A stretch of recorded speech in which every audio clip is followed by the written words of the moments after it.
Everyone, welcome to the February 10th, 2020 Otero County Commission meeting. I'd like to call this meeting to order. We have a roll call, please. Here. Here. Here. Now we're going to have Commissioner Griffin lead us in the invocation and Commissioner Matherly in the pledge. Let us pray. Father God, we thank you, Lord God, for your grace this morning, Father. We thank you, Lord, for our country and our local government, Lord. We just pray, God, that each one of us commissioners here today, God, may be a voice for the people, Lord, and may fight back for the freedom and the liberty of those that we're elected to represent, Father. May we have a heart, God, of grace towards one another, Father.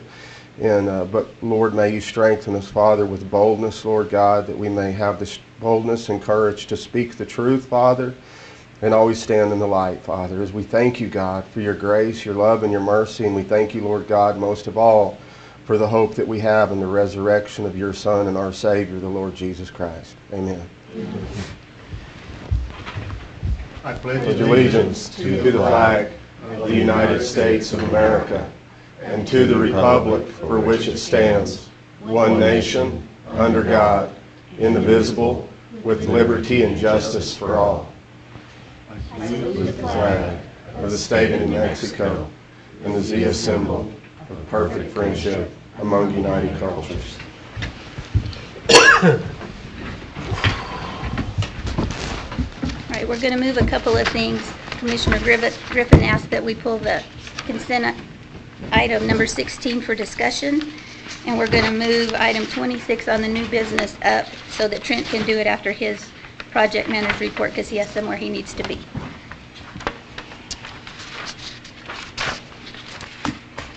All right, with that, we want to start with our sheriff's report.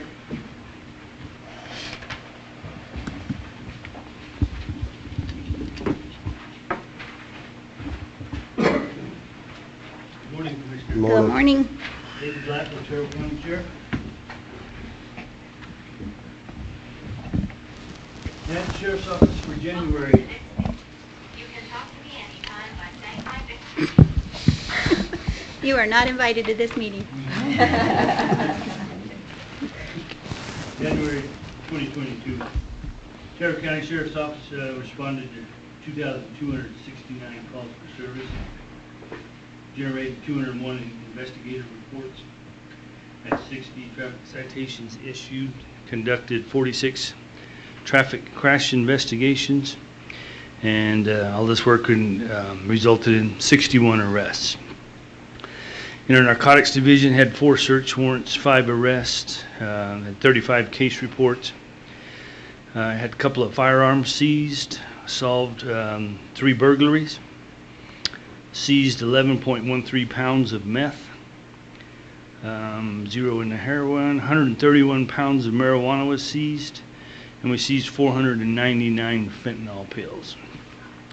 Total for the month of January was about $256,000 worth of illegal narcotics. Special events, public relations. The only event we had in January, we had a physical fitness testing for new employees. We had 12 applicants. 5 of them didn't show up. 3 failed the physical assessment. 1 withdrew after the testing. So we now have 3 that have completed the testing are being considered for couple of open positions. Training for January. The only thing we got started in January was our annual and biannual training. We've had 2 sessions of that. Trying to get that knocked out as soon as we can.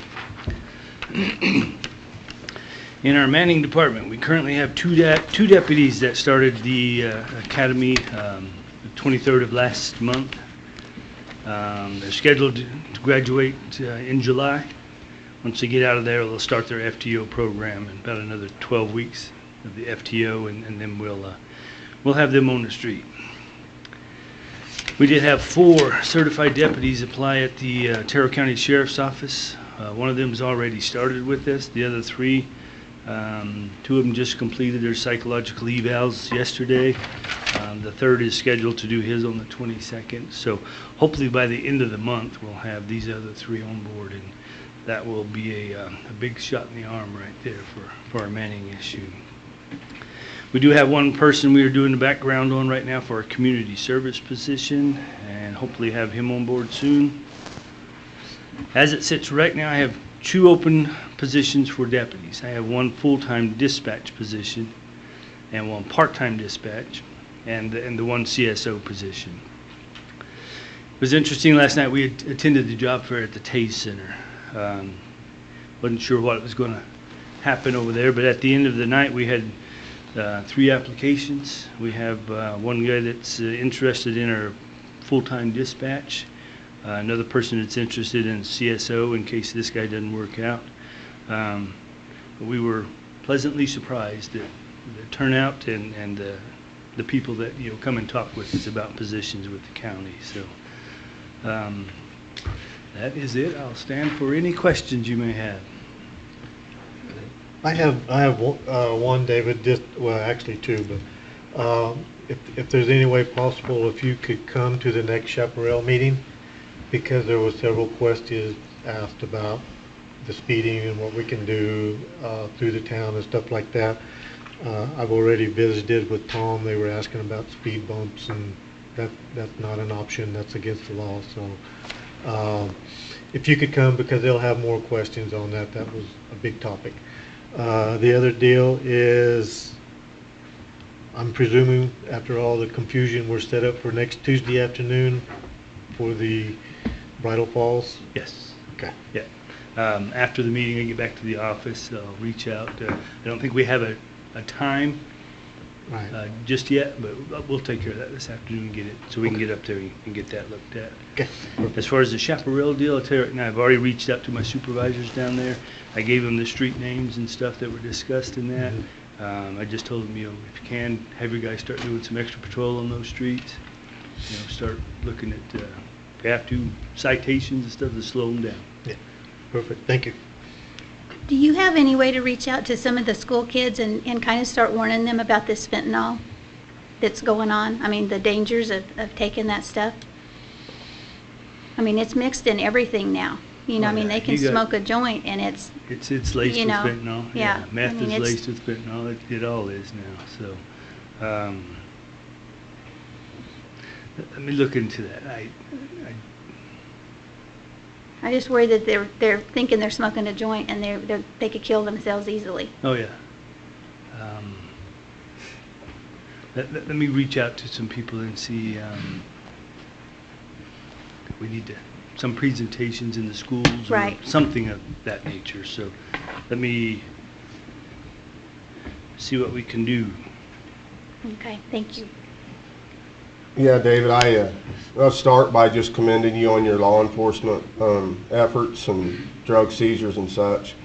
But I'd like to ask you how you followed up on, if you can put the threat up, how you followed up on the threat that I sent you from a few days ago. I got back into my office. You were the first person I sent it to, but this was an email that was sent to my county email address, if Mike can get it pulled up. The gist of the threat was in regards to the canvassing of the votes with the audit that Otero County is doing, and this man named Randy Gravens, I believe, if I remember right, if Mike get the threat up there. He sent this threat, and it says something to the effect that if you survive when you come to his door. But I asked you to look into it. What have you done as far as looking into this threat? Well, we took that one and then the other 5 that you said. the other 5 that were very disturbing. Right, and we reached out to our contact, the FBI over in Las Cruces. Okay. So we got a contact, an FBI in Cruces, and we've got 2 guys in Albuquerque. Okay. That they have received all of the emails, and even with Abe and John Emery here at the county, there was certain information that they needed as far as the heading and stuff on the emails. So we were able to locate that, and that's all been sent to the FBI. But you do understand the sense of urgency on this, because this weekend our canvassers will once again be going door to door. Yep. And if we have these people like this that are making these type of threats, You know, they need to be dealt with, because in the past, when I brought you threats, if you remember right, remember the picture of my family with crosshairs on all of our heads, and my baby that had crosshairs on his head, and there was nothing done about that. You're wrong there. Oh, okay? did y'all find out who it was? Exactly. They paid him a visit. It was in New York. They found the guy, Yes. and what was done? Nothing? The investigation was handled by the FBI. By the FBI. It was another failed investigation by the FBI, because, you know, if that threat would have been made to a liberal representative, I'm sure that it would have been the headline news, you know. This is again time sensitive, as I stated in my email. That you need to press the FBI to move quickly on this, as well as the state police, whatever other agencies. If it's out of your, if you can't do it yourself, then look elsewhere for other help. But Randy Gravens from Iowa, he's already said he lives in Iowa in one of the emails. Apparently, who never knows, he might be part of another liberal organization or something. But that needs to be investigated, and Randy Gravens from Iowa needs to be brought to justice. And he needs to be charged, just like the man that put the crosshairs on my child's face should have been charged as well as many others. You know, I get put in a when position. something like that happens in New York, I mean, I don't have the jurisdiction to go arrest this guy. Well, that's why I reach out to the FBI. I turn all that information over to them, work with them every way possible. Yeah. Once it goes to them, they send their agents out there. It's their investigation. Yeah, and it's being sent to my government, my county email address. Totally understand. And you know, I get such flack and come under such heat because I publicly stated in a previous county commission meeting that I was going to embrace my Second Amendment and that I was going to carry firearms in my car, if you remember that. Yep. Whenever I said I'd have a .357 under my passenger seat and a rifle in my trunk. Mm-hmm.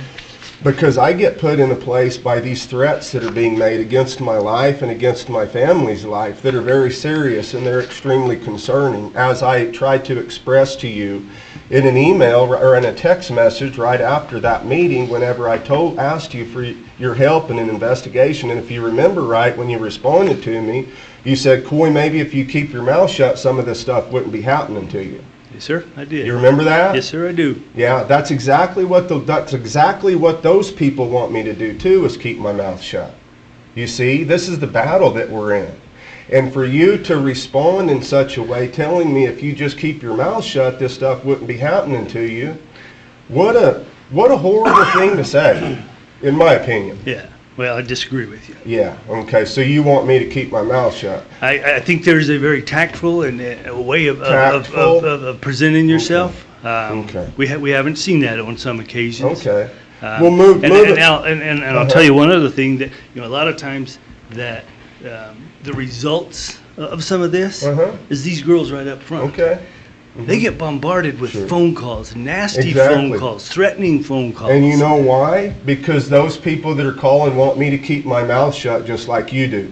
That's the way they work. If you don't understand that, I think I don't know what there's to a way say. to do it. So There's a way to do it. I'm to blame for the reactions of others whenever I say such things like, I believe the masks are unconstitutional, that I don't wear a mask.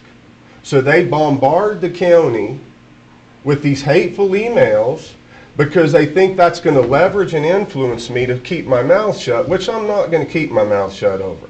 But moving on.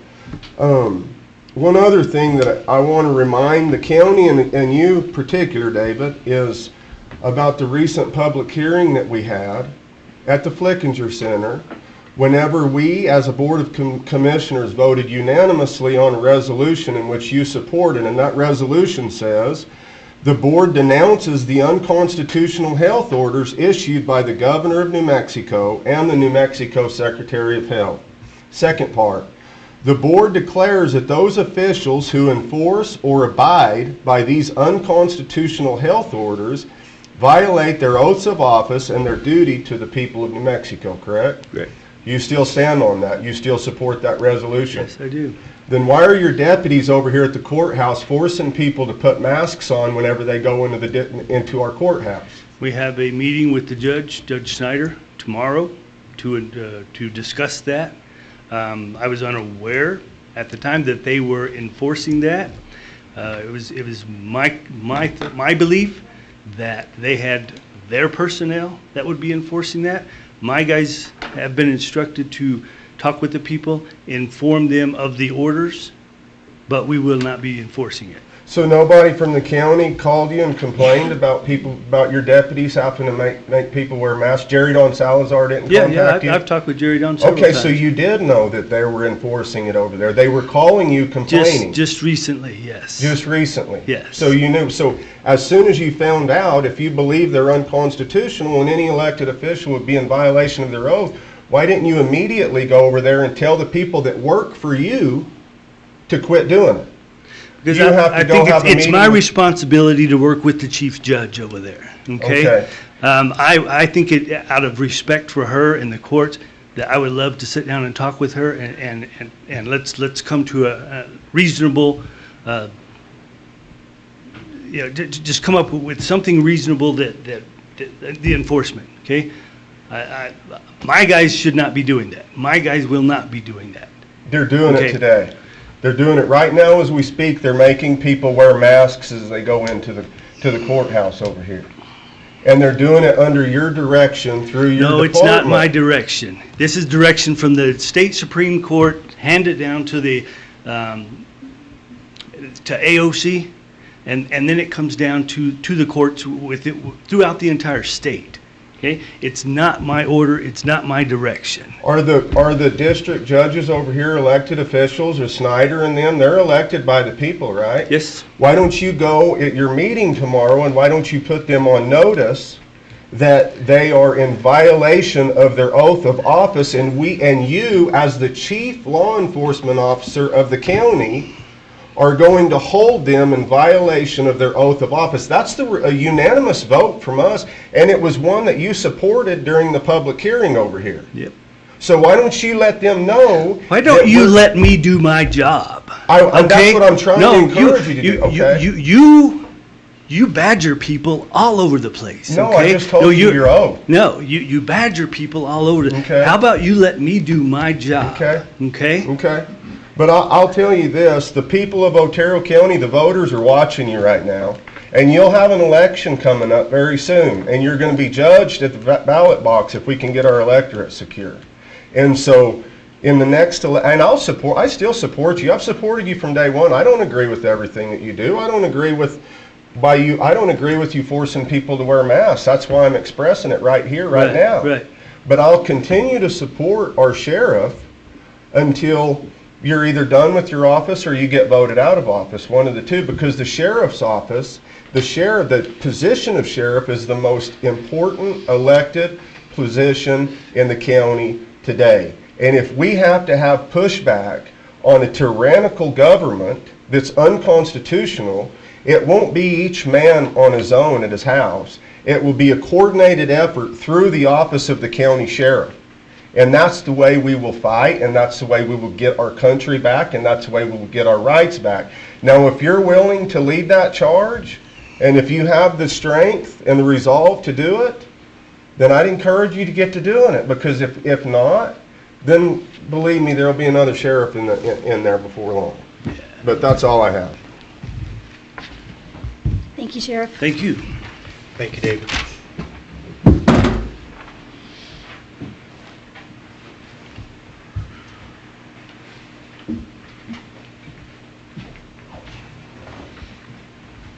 Morning, Matt. Good morning. Matt Clark, Emergency Services Director. Good morning. For January, the fire departments responded to 199 calls. 158 of those were EMS. We had 7 structure fires for the month. We investigated 3 of those structure fires. On codes, we had 21 new cases opened, 26 follow-ups. Did 3 inspections. 2 of them were for cannabis dispensaries, bringing us a total of 10 dispensaries in Otero County now that are hoping to open. We burned the slash pit to prepare for the upcoming season of slash, and then the guys are out there pump testing per NFPA the fire trucks in the departments. On overdoses, we had 21 total overdoses for the month of January, with 2 of them being fentanyl related. 1 of them meth, 5 of them were undetermined as to what it was. We had some prescription drugs and some oxy.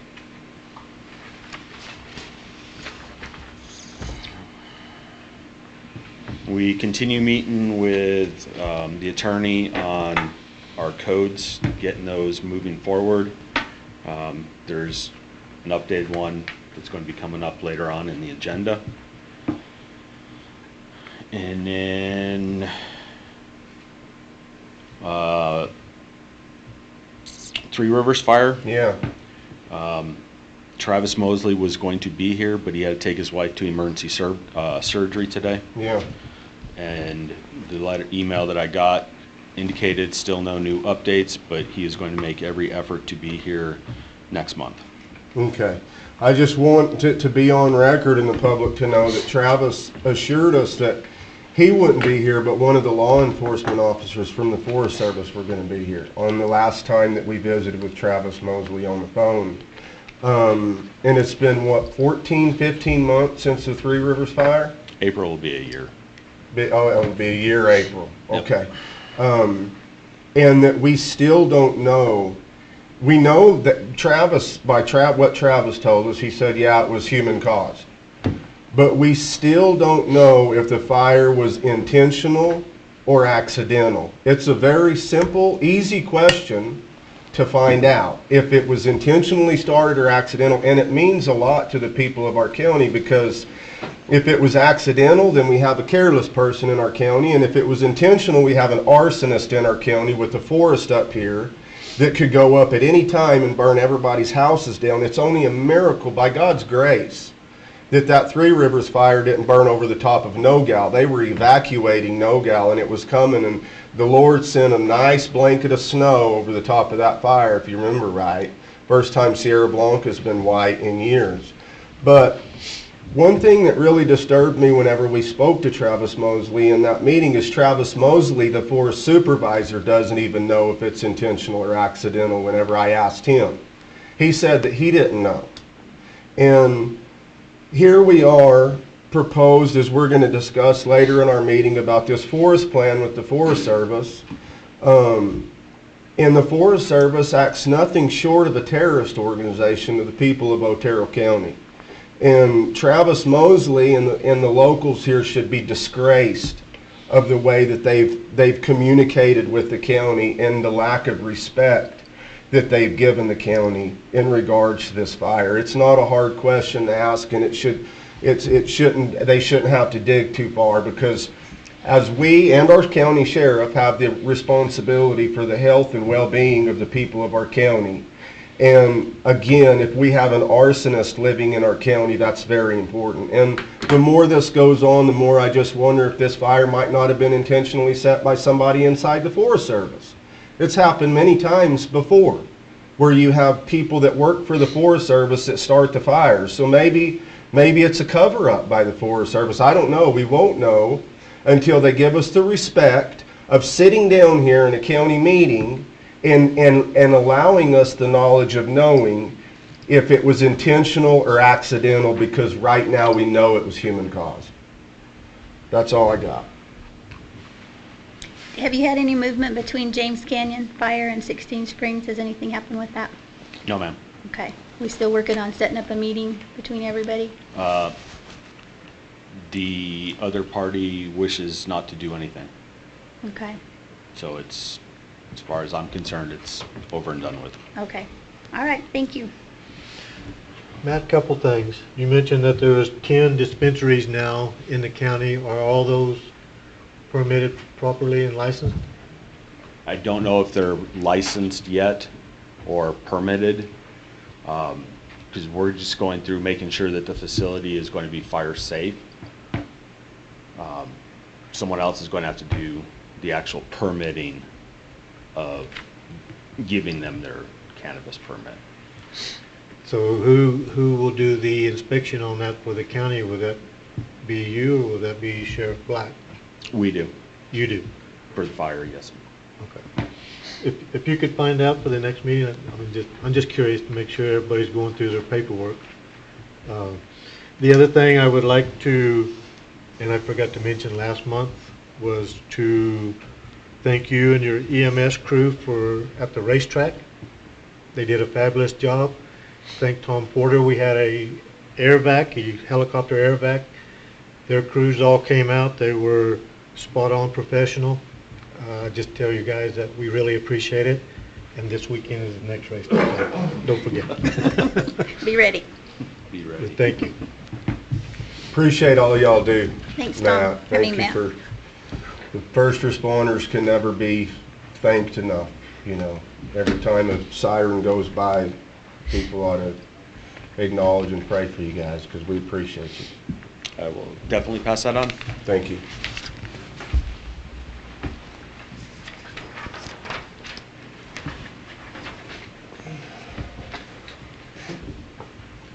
Good morning, Commissioners. Good morning, Morning, Tom. Tom. Tom Porter with Otero County Road Department. This last month, we had 4 snowstorms that we had to respond to. Other than that, we've been doing ditch pulling along Ora Vista, headed down towards Bowles Acres, Dog Canyon area.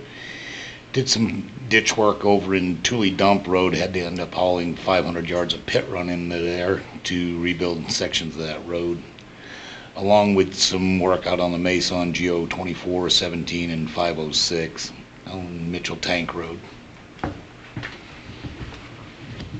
Glad to hear you got some blading done up on Hornbuckle. Yeah, Rudy hit that yesterday. Good. Well, how bad were, after this storm, was everything tore up pretty bad, or was? No, actually, the one during New Year's was our biggest one. We actually had over 20 inches on Sunspot.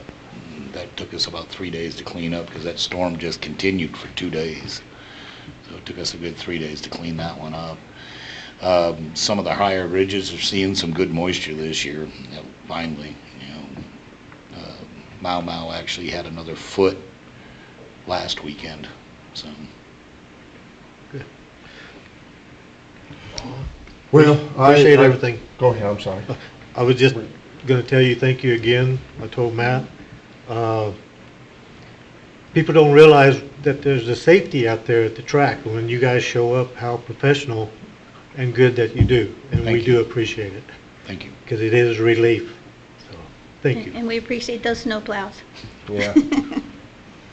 Yeah, as we spoke yesterday, I figured JT French would be here today, but we talked about this road going into Snake Tank.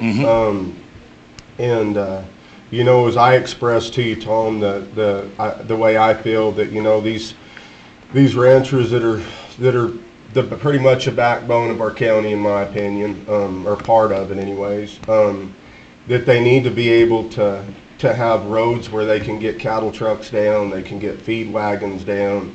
JT was telling me that he can't even get them to delivering feed anymore, you know, and these guys are paying a big percentage of our GRT. Okay. Commissioner Matherly also, he reached out to Commissioner Matherly also Yes, sir. on this situation going on, and I do believe you still have a copy of that letter. Yeah. I'm not sure if you've seen I that. haven't seen it, This is no. from the state land office Okay. ordering us off that road. I believe it was 11, 12 years ago. Either 10 or 11. Yeah. 10 or 11. Why did they order us off of it? I'm not going to speculate on that. That was before my time. I've heard rumor and stories of why and everything that was behind it, but Yeah. Because you said something to me yesterday that I'd like you to maybe further address, or maybe the county if there's more information on it, but you stated yesterday that the previous landowner was charging trespass fee. That is- Let me finish. The previous landowner was charging hunters a fee to go down that road and access the. That is one of the stories, correct? And where did that story come from? That was from one of the past employees that had worked with the county that had heard about this. Have you heard about this, Pamela? No, That sir. they were charging trespass fees? No, sir.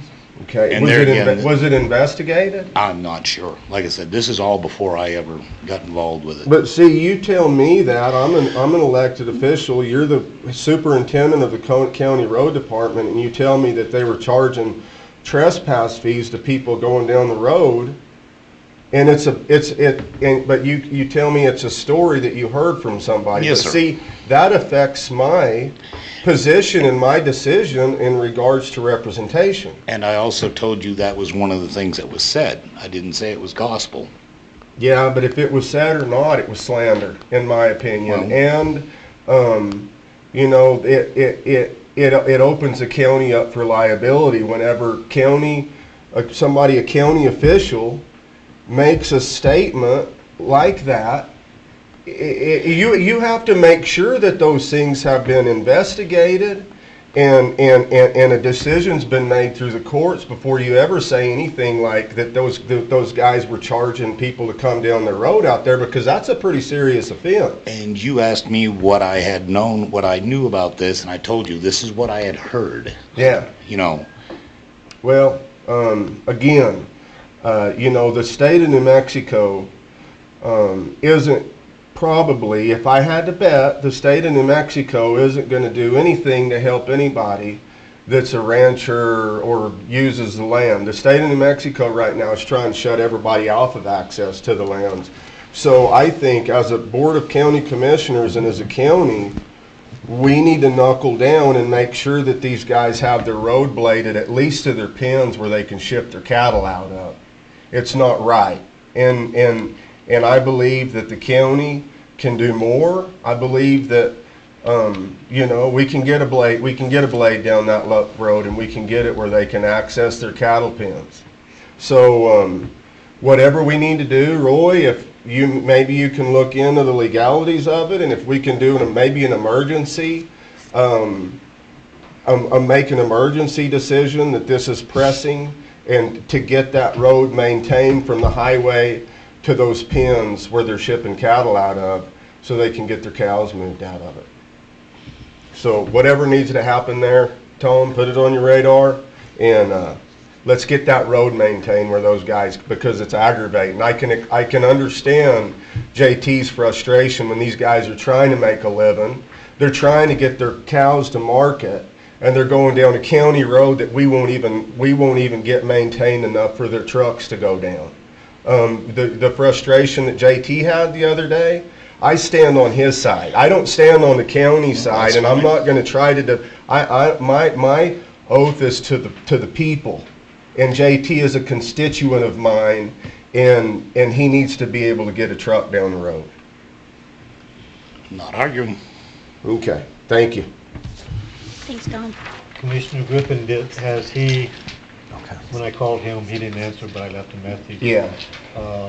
Has he contacted the land commission, the people who shut that road down? No, he contacted me because I'm the first voice that he has. And again, if we need to make an emergency declaration or whatever we need to do so those guys can ship their cattle and get their cows to market. But the state land commission needs to be involved in this also. Well, then we'll write whenever we make a declaration, an emergency declaration, we'll send her a copy of it and tell her that's what we're going to do. Our oath isn't to the state land office, our oath is to the people that live in our county. Okay, Carolyn, you ready? Hey Carolyn, how are you? Good morning. Good.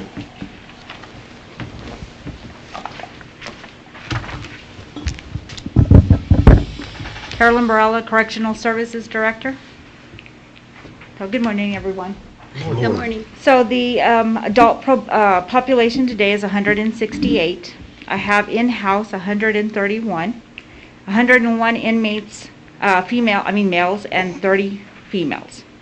15 in the Otero prison, 16 in Hudspeth County, 3 at the Department of Corrections, 4 that are out at either a furlough or a treatment center, and another 1 out for another facility at court, for their court, and then 2 just regular out on furloughs. So the average population for January was 186 inmates.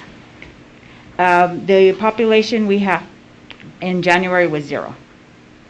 The amount of persons that we booked into the facility for January was 148. We are currently still, as vaccines come through the Department of Health, that we make arrangements. They make arrangements with us, advise us, and then we make it so that anyone that wants to take the vaccine can. And we schedule that.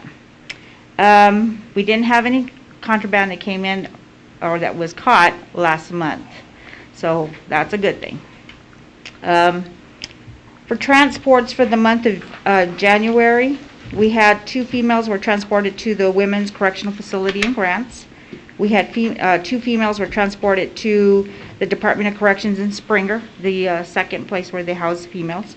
1 male was taken to Clayton. We had 10 males were transported to Central New Mexico Correctional Facility in Los Lunas. We had 3 that we still are waiting 3 JNSs, the judgment and census, to be able to transport them to DOC. 1 was transported to Las Cruces to see Dr. Kaplan for evaluation. We had I threw this one in there because I think something you all have to be aware of. We had 267 courts that took place in the month of January within our facility. That would be taking them to and from, and them sitting in front of the computers, and actually having the courts. So 267. I did put in I spoke with you all last month about the headphones that we were hoping to order in order to block out some of the noise that was going to happen in the rec yard while they were tearing up the floor and building up that area that would affect or could affect the courts. Now, I've already submitted the requisition. Purchasing is looking at getting other quotes of the same type of equipment, and then I'm sure they'll order it, or they may have already ordered it by now too. So, but those have not come in yet, as of yet. Last month when we attended the affiliate meeting for detention, there was a few things that came up that they wanted us to start working on. Now, in defense of my facility, we have already been doing it, not maybe with the form that they gave us, but we had already been providing this. So what was happening is they were, Department of Corrections was stating that facilities are transporting inmates to their prisons, but no information is being provided to them as far as their mental health or their medical. So when they get there, they don't have a clue if this individual is on any kind of medications, if he's had any health issues. So what they did is they came up with a form, and we'll pass it out so you can see it. So they would like our vendors, our medical vendors, to provide that. Anytime that we're taking somebody up to prison, whether it's to do time or if it's them to do a 60-day diagnostic or for housing for a CJ hold, our medical department will fill this out on each individual, and that information will go with the officers to the Department of Corrections. They also ask that we do it amongst the detention facilities within the state as well. So we are already doing that from our facility. What we were providing was actually a copy of the MAR sheet that has all their medications, their dosage, how many times a day, so they all got a copy of that. The problem is that though most of us were providing them information, it's not coming back our way. So we have decided for Otero County is that we're going to keep a list so that we can discuss this with our affiliate and say, okay, this is the times that my officer's gone up there. We did what we were supposed to do, but when we went to go pick somebody up, they didn't provide the information that we require for their medical and their mental health. So this is something that's going to be ongoing, and I'm sure there's going to be a lot of hills and humps that we're going to have to get over, but we are working on that so that we're going to keep us a running list, and we'll provide that to our detention affiliate president so that they can forward that to NMAC, and hopefully we can get this corrected. I know it's going to take a little bit for everybody to get used to it, but we're going to work on that. Looks like a good idea to me. Pretty Yes. much common sense. Yes, and I spoke with the sheriff last night on this, because when they go to other counties to pick up individuals being, that were arrested on Otero County warrants, that information as well needs to come over, you know. So we've given him a copy. I spoke with him last night, and so we're hoping that eventually we'll all get on the same page, and then it'll help us. So we're not trying to figure out, because you can't get a hold of a lot of these facilities, you can't get a hold of the people you need to, and in order to get the information that we need to be able to give them the medications that they, you know, or to be on the heads up that somebody's, you know, had some issues and that we need to be looking out for. Mhm. So this will help us. Good.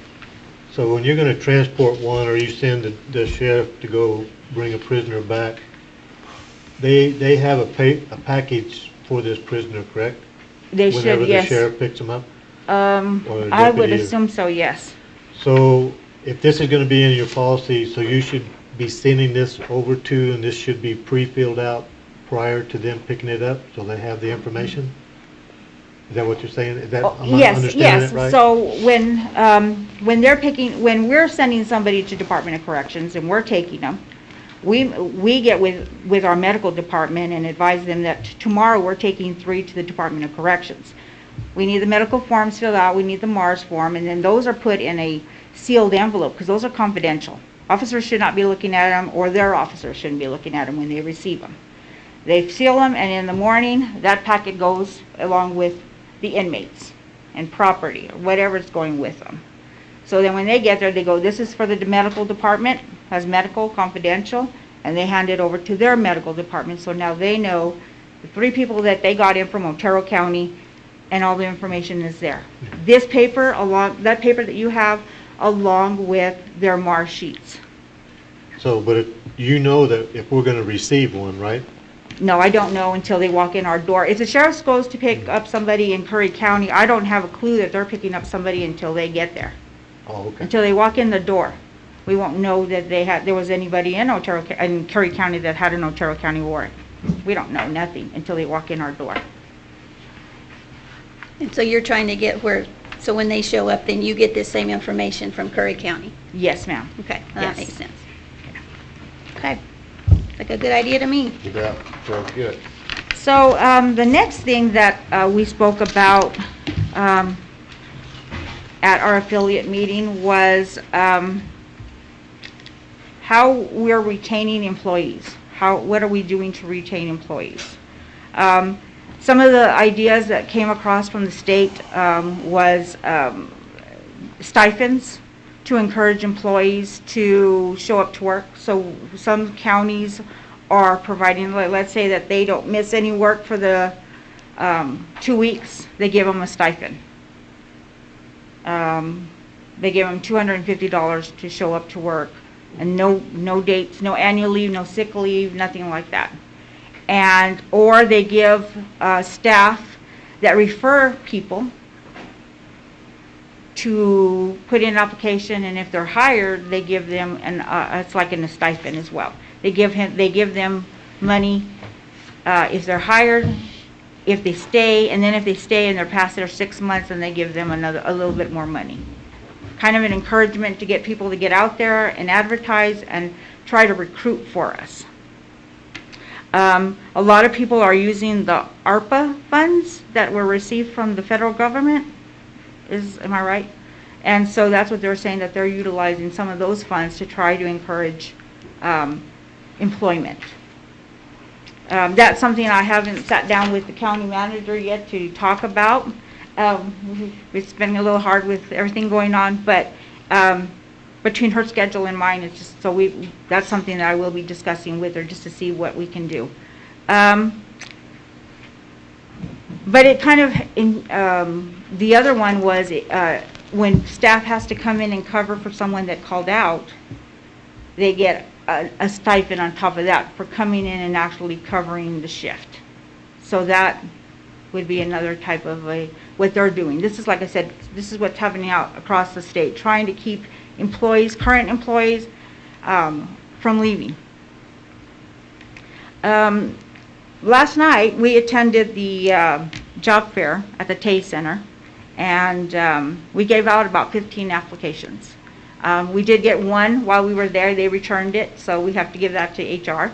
But we did have a lot of interaction with the people that showed up, and we did pass out about 15. A few looked like they were interested, so we're hoping that that's a positive. I spoke with the Workforce Solutions, and I asked them, if you have one again in the near future, please let us know. We'd be more than, willing to come out and be there, because it'll be a positive thing for our department. There was a lot of people there. I did see Sheriff's Department, State Police, Border Patrol, City Police, everybody was there. So it really was, I know that they said about 70 people had showed up. So it was a good thing. Last month, I spoke to you all about the 14 inmates who are being moved out from our facility to Otero Prison so they could start beginning the construction on the main housing in the back. Well, they just completed it this past Tuesday, the first pod. So it's been about 4 weeks. So I am going to have to pretty soon make a call to the warden at OP and see if there's going to be a problem with extending our 10-week stay, because I don't know if it's going to get done in the time frame that they gave us. There's been some issues. I understand that there's a lot of delays and stuff because of equipment and all of that, but it took us 4 weeks to get that. So yesterday we had our meeting. As soon as our meeting was over, it took most of the afternoon to move these inmates from one pod to another, and then move the next pod they're gonna start working on the construction into the other pod. So it's taken a lot longer than we expected. Didn't they say they were estimating 2 weeks per pod? Yeah. So now they're back to they believe it's going to only take 1 week. So we'll see. The next pod, David 2, is supposed to begin construction, which they could have started today, because all the inmates are moved out of there. But they said that it will start that on Monday. And I said, okay. Because we had the inmates that were in disciplinary segregation in C2, one of the inmates, during his time out,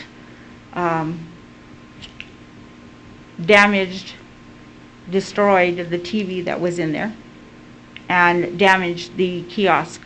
That's the machine that's on the wall where the inmates can go to and look at their account, order commissary, so all that. It's about $1,200 worth of damages to that. So I just wanted to let you know that. He will, I'm just waiting on the estimated costs, actual written costs, so that we can provide that to the sheriff's office. They already have the incident report to see if they'll charge them with anything. So. And so now the other inmates can't access the kiosk or... No, they TV couldn't for a few days.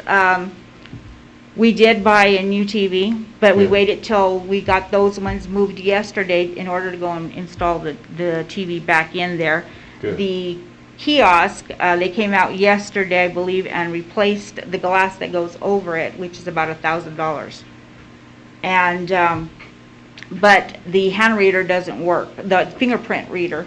So we're waiting for that part to come in so that it can be replaced. So everything will have to be done by paper and they won't be able to check their accounts and see how much money was put on their account and any of that. Everything will have to be done by paper. Okay. So I don't know if that part is scheduled to be in this week or it'll be in next week. So, due to some of the construction, it has caused some issues with operations. It's interrupted or postponed interruptions, such as the rec yard. The rec yards weren't ready. One of them, the one that they stated was ready, wasn't ready. My deputy director, because I wasn't in that day, went in there to kind of check, walk it through and see what was working. The lights weren't working. The PA wasn't working. The heater on the outside wasn't working, so we still have some issues, and they're still not done. Today they are, they finally finished, and they're still working on the second rec yard, and I'm not sure if there's so much going on, I'm not even sure if that one's done yet or not, or if they're there yet. So, of course, the weather does delay having a rec yard because it's too cold. You can't put them out there unless it's a certain temperature. But there's just so many delays, and we did turn around we turned our rec yard over to them, thinking that one of the rec yards was ready, but it wasn't. So that delayed. So we do get complaints from inmates because they're saying, hey, we're not going out to rec yard. There's noise, construction's making too much noise, and that's, we knew that would happen. But we do have some complaints. Now, the next one is a little bit more serious. This one is really concerning. I have expressed this while our meeting in White Sands, with White Sands. Trent has been there. When we get ready to turn over the old booking area, move our booking area to the new area, which is not ready. They said it's going to be ready for Monday the 14th. It's not going to be ready. We walked through it yesterday. There are lights that are not coming on, intercoms that are not coming on. Everything, there's still a lot of things. The shakedown room is not ready as far as the lights wouldn't come on. They still have a lot of paper down. There's still things that are not ready yet. So there's no way this is going to happen on the 14th. But, and it's really hard to describe unless you all can see it. So in our booking area, our old booking area is on this side, on the south end of the facility. The new booking area is on the north end. What is going to happen is that it's going to be basically isolated in that new booking area. So what happens is that if we have an ATM response, a medical response, we have to go out the main door right now, run through the sally port to the other new door into the new booking area to get into that area. In that new area, you'll only have the booking officer, and when there is no court, a booking sergeant. That's it. Right now, you call an ATM response, everybody runs from every direction to come and see what's going on. Or if you have medical response, then you have medical responding. It's going to be its own isolated little area. They're supposed to put up a fence so that when we bring inmates outside to take them into the facility, they're going to come through a fencing area, but they're still coming through 2 doors, but they're on the outs. Okay? So my concern is not only the responses, but we're going to have to determine how we're going to feed them. Are we going to use them in trays, or are we going to do styrofoam to keep the food warm? Are we going to, what about medication passes? Is it going to fit through those areas? They have a med cart that they have to take through there. So this is a lot of things that we're trying to overcome and try to figure out how to do this safely and make sure everybody's safe. It's kind of hard right now. We're trying to think outside the box, and but the biggest concern, my thing is I really need to get them to do that hallway as quickly as possible. And I know they have to bust out floors and then lay the floor, and then that they will open up that hallway. But right now, you're going to have to hope that we can get through those doors, 2 doors, fast enough to be able to respond. Carolyn, has this been discussed in your project meetings? Yes. Yes, it has. Okay. Let's discuss this with Trent too, and see what we can. Okay. And I know it may be, but I haven't gotten a time frame. I don't have a clue how long this is going to take. What does my staff expect? What should they expect? So these are just some of the questions that we don't have a clue what's going to happen and how long this is taking. And there is concerns. You're going to be there by yourself on that side. At night, they're going to be by themselves if you only have 2 officers on the floor. And those officers are on the main housing on the other side of the facility. So those are some things I need you all to be aware of and know, so everybody's aware and knows what we're trying to overcome as well. So I do ask, tomorrow morning, we're going to walk with Trent into the medical and mental health to see where they're at. I encourage you and ask you if you would please come out so you can see the facility, so you can see for your own self where we're at. What time? 8:30, 9? 8:30. Okay. So I don't want to keep up, take too much more time, but I do have a thing is again, we are 24 employees down, 20 full-time detention officers vacant, 2 part-timers, and 2 office staff. Now, I do have a couple of applications for offices, for the office positions, so I'm hoping to get, maybe from last night, a couple more, and then we'll schedule tests and interviews for those. I do have 2 applications for detention officer, and we will try to get those scheduled quickly so we can test an interview and see what we get. Carolyn, you talked earlier about the incentive deal. Do you have a, like, employee of the month? We used to, and it kind of just good for a couple months, and then nobody puts in anything, and so it kind of just drops off. And with everybody so busy, it's hard to keep up with. But we haven't done it in years. It's hard, but all your employees like a pat on the back and a attaboy. Oh, yes. And that really should be, don't take this the wrong way, that should be your job to, when you're observing, and say, Officer so-and-so or whatever, he's been going above and beyond, and put a little poster board up and put it up. It gives them a warming feeling, like they're appreciated, and maybe it'll help keep some employees a little longer too, you know. Just a thought. Yes, and when I get good, when people tell me, you know, so-and-so did a really good job, I do try to make it an effort to do it in the classroom where there's more officers, and you know, tell them, thank you so much for that, you know, a job well done. But you could take a picture and put it right there, and it wouldn't cost you anything. And it would be, I mean, it's a pat on their back, and everybody else, you'll be surprised what they'll step their level up, trying to get that picture on the wall. I can try. I mean. So, I see it all over. Yeah. You walk in, Lowe's, Home Improvements down there, there it is, Home Depot. So you know that they're doing an incentive, just trying to, you know, keep the people. morale up and stuff. Yes, and we even had one time say, you know, we're going to give you parking for a month. You get, you know, you have a place to park your vehicle when you come, and we had done that. But it's been a bit. Maybe the employee of the month wouldn't have to wear a mask in there for the following month. That would probably be the greatest incentive you could have. And along those lines, what about do you have a lot of pushback from your employees who are sick of having to wear a mask all day in the jail and the mandates and stuff, or are they all fine with it? Because I can only speak for myself. If I worked there and you were forcing me to put a mask on and comply with everything, I would go find another job.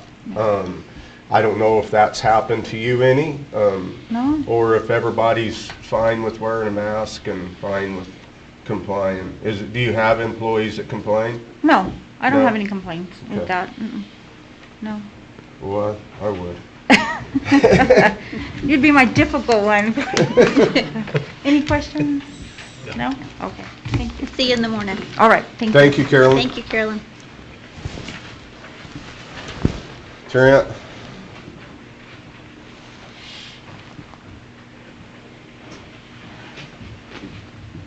Good morning, Commissioners. Good morning. Morning. All right, I'll start with the detention center.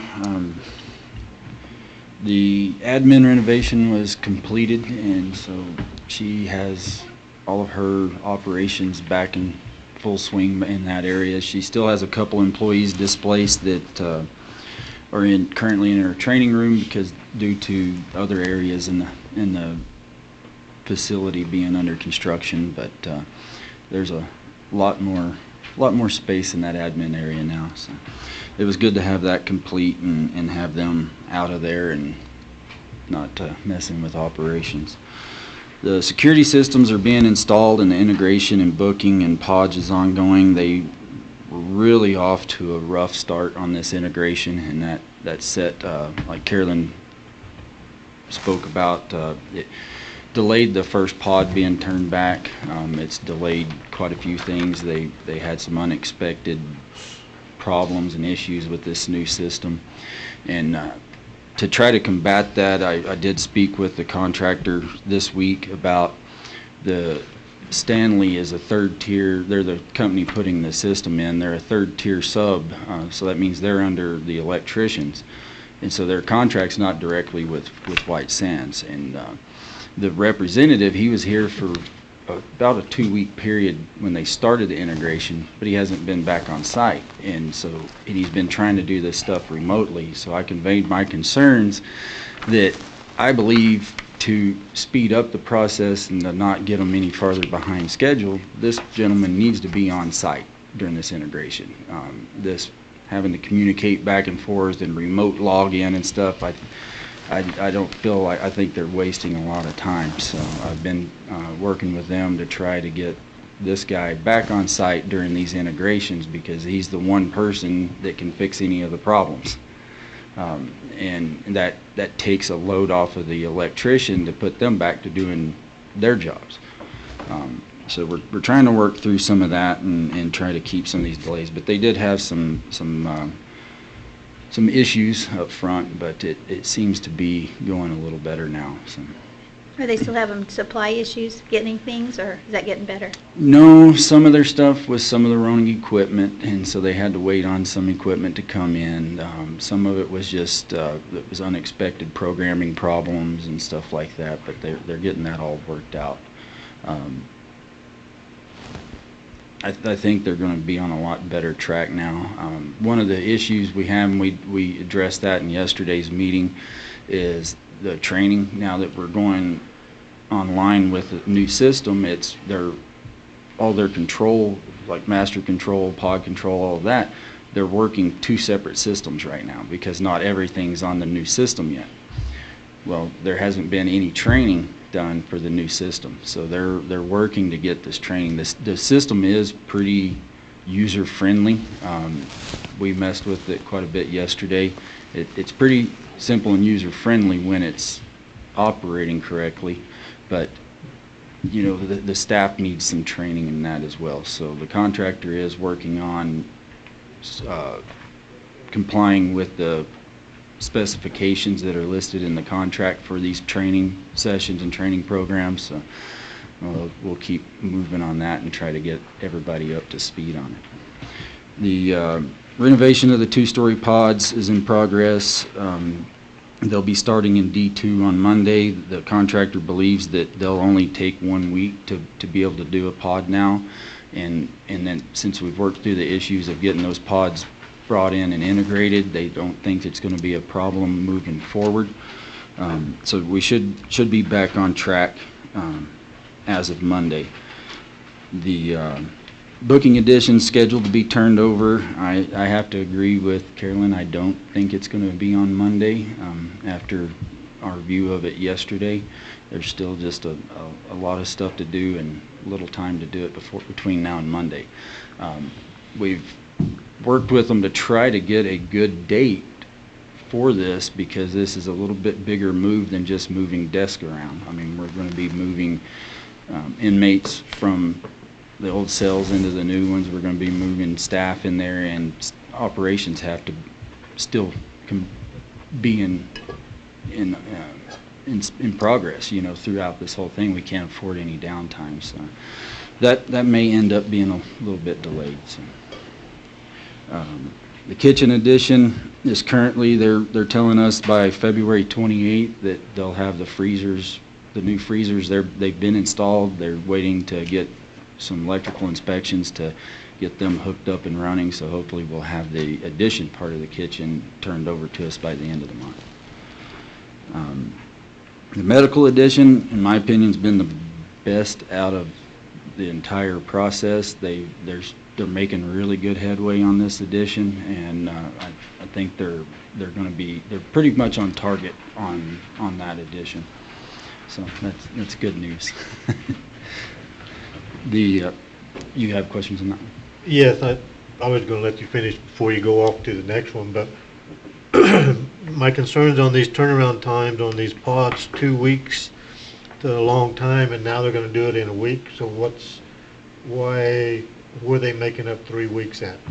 Their original assumption of 2 weeks was there's very minimal work in there. We're tearing out the grid ceilings and lighting and all that. It's getting all new lighting, new cameras, new intercom systems, stuff like that. But there's no other work in those areas. So at first they thought it'd take them probably 2 weeks to accomplish that, but they were able to finish everything within a week other than the integration, which the problems they ran into. So they really think without any integration issues, they can have one turned back to us in just a week's time.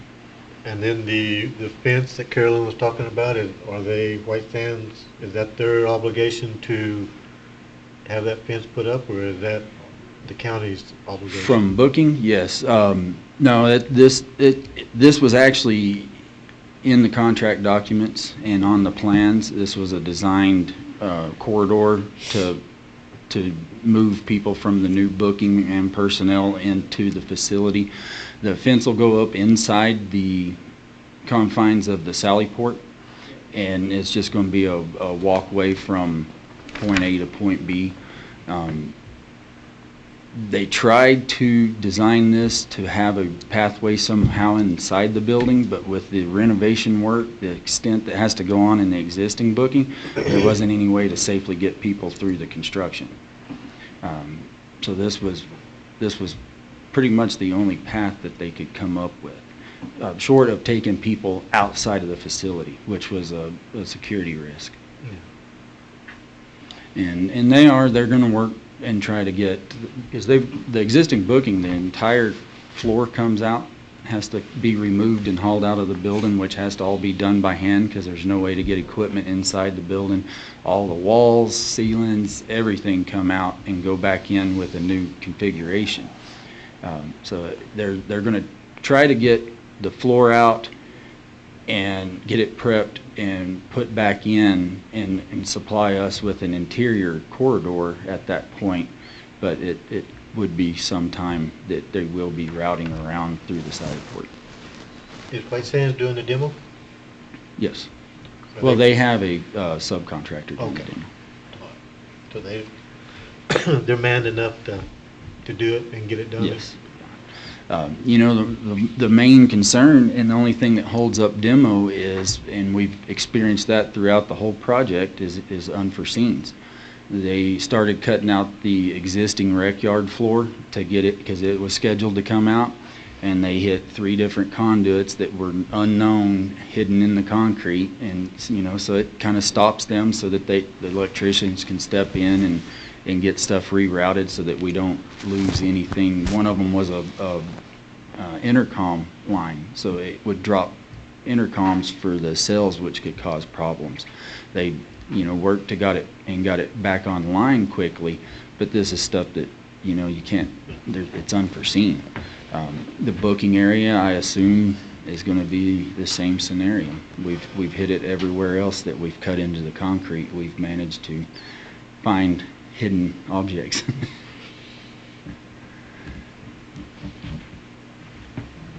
Yep, that's always the hidden factor of these little remodels like this. Mm-hmm. Yeah, there's a surprise around every corner on this project. But, That's all I more got. questions on that one? Then Tiburon is going well. We still have an April date for the overhead doors, which was minor setback. We had a couple snow events up there that delayed our grading, and once the grading is complete, unfortunately we have to wait for temperatures to rise above 40 degrees to be able to put asphalt down, due to the long drive of hauling the asphalt up there. They've got to maintain a certain temperature on that asphalt.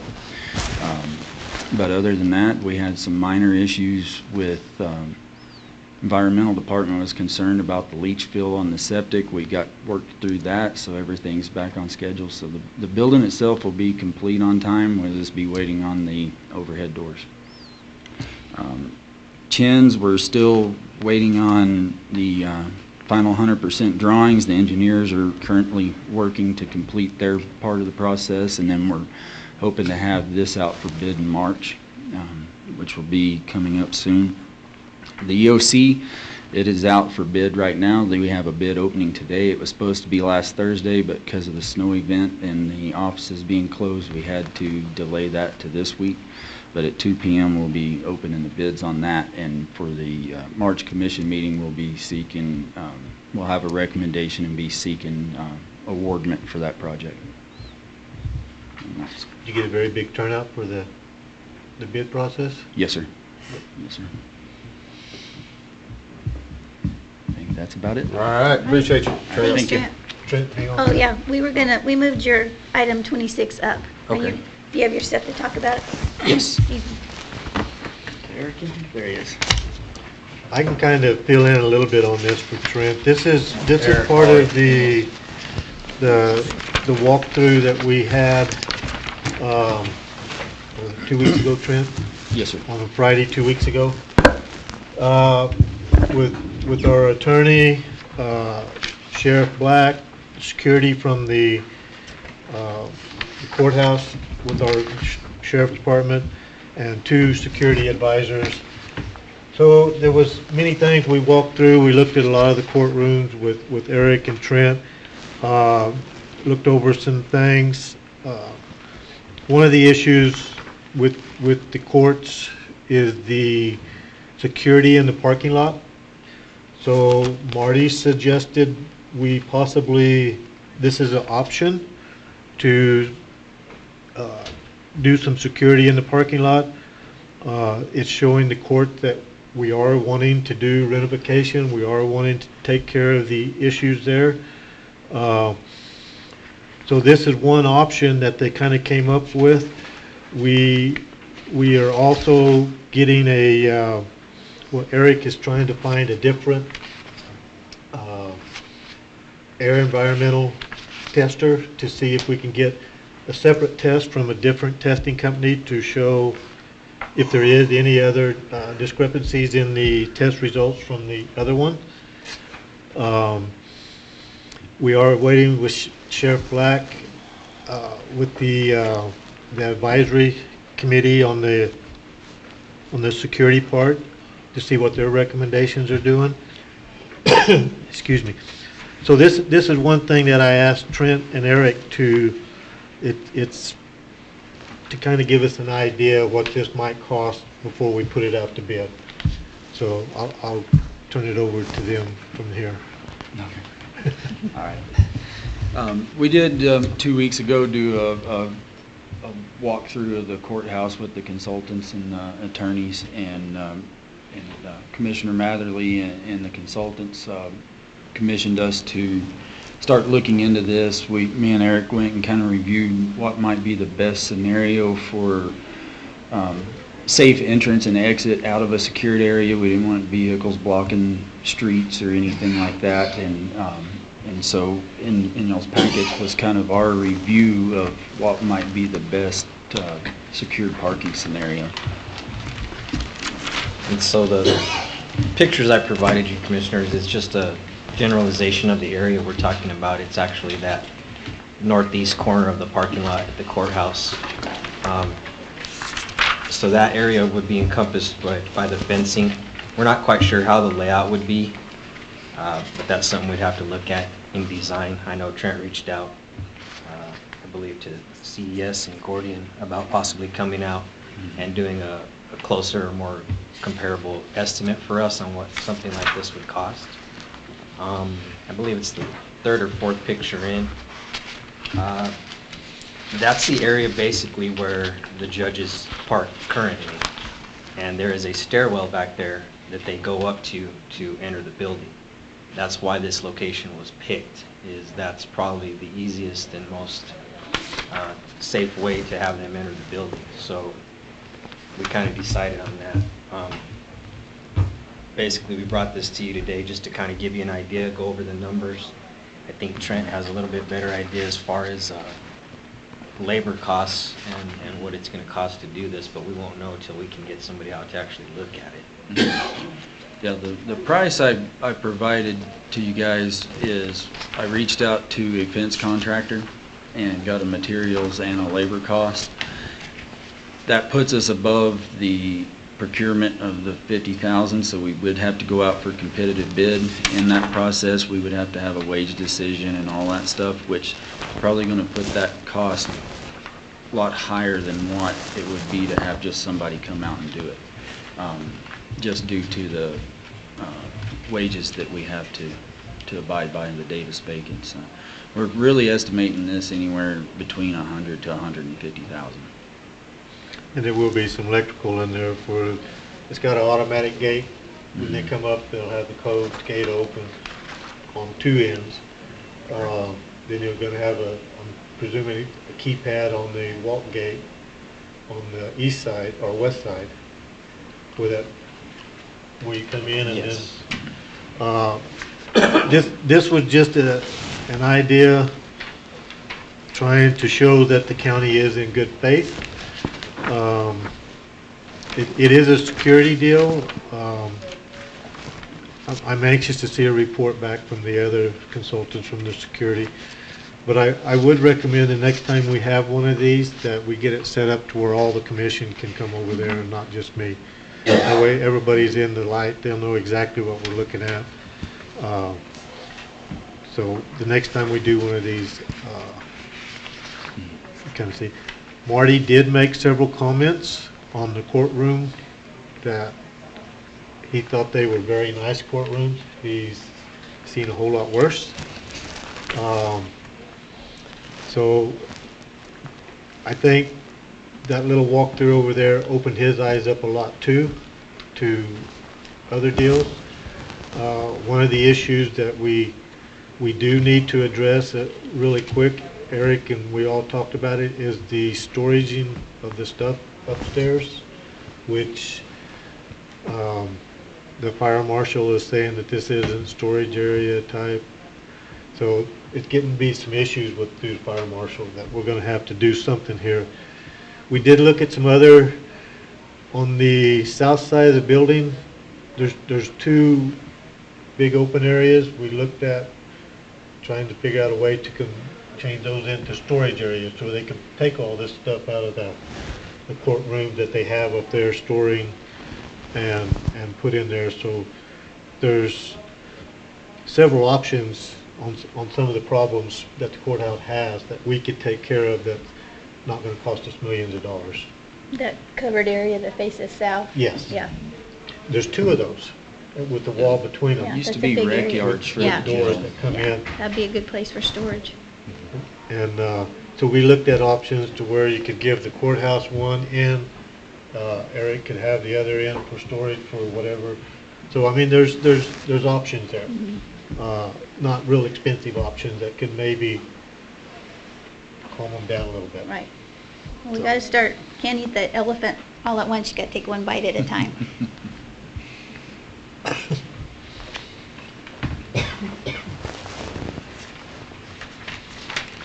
So I guess really what we're discussing and considering would be whether we want to put this out for a bid or get it put together. So that's basically what this is coming to. Okay. Sure. No, I'd be in favor of it. Yep, I think so. I think we Anything need to do it. Help them help our judges feel some more say. So I'll make a motion to, on this for discussion and for getting it put out to bid. I'll second it. All in favor? That's fine. Yeah, aye. Aye. Aye. Thank you. Thanks, Trent. Thanks, Eric. Thank you.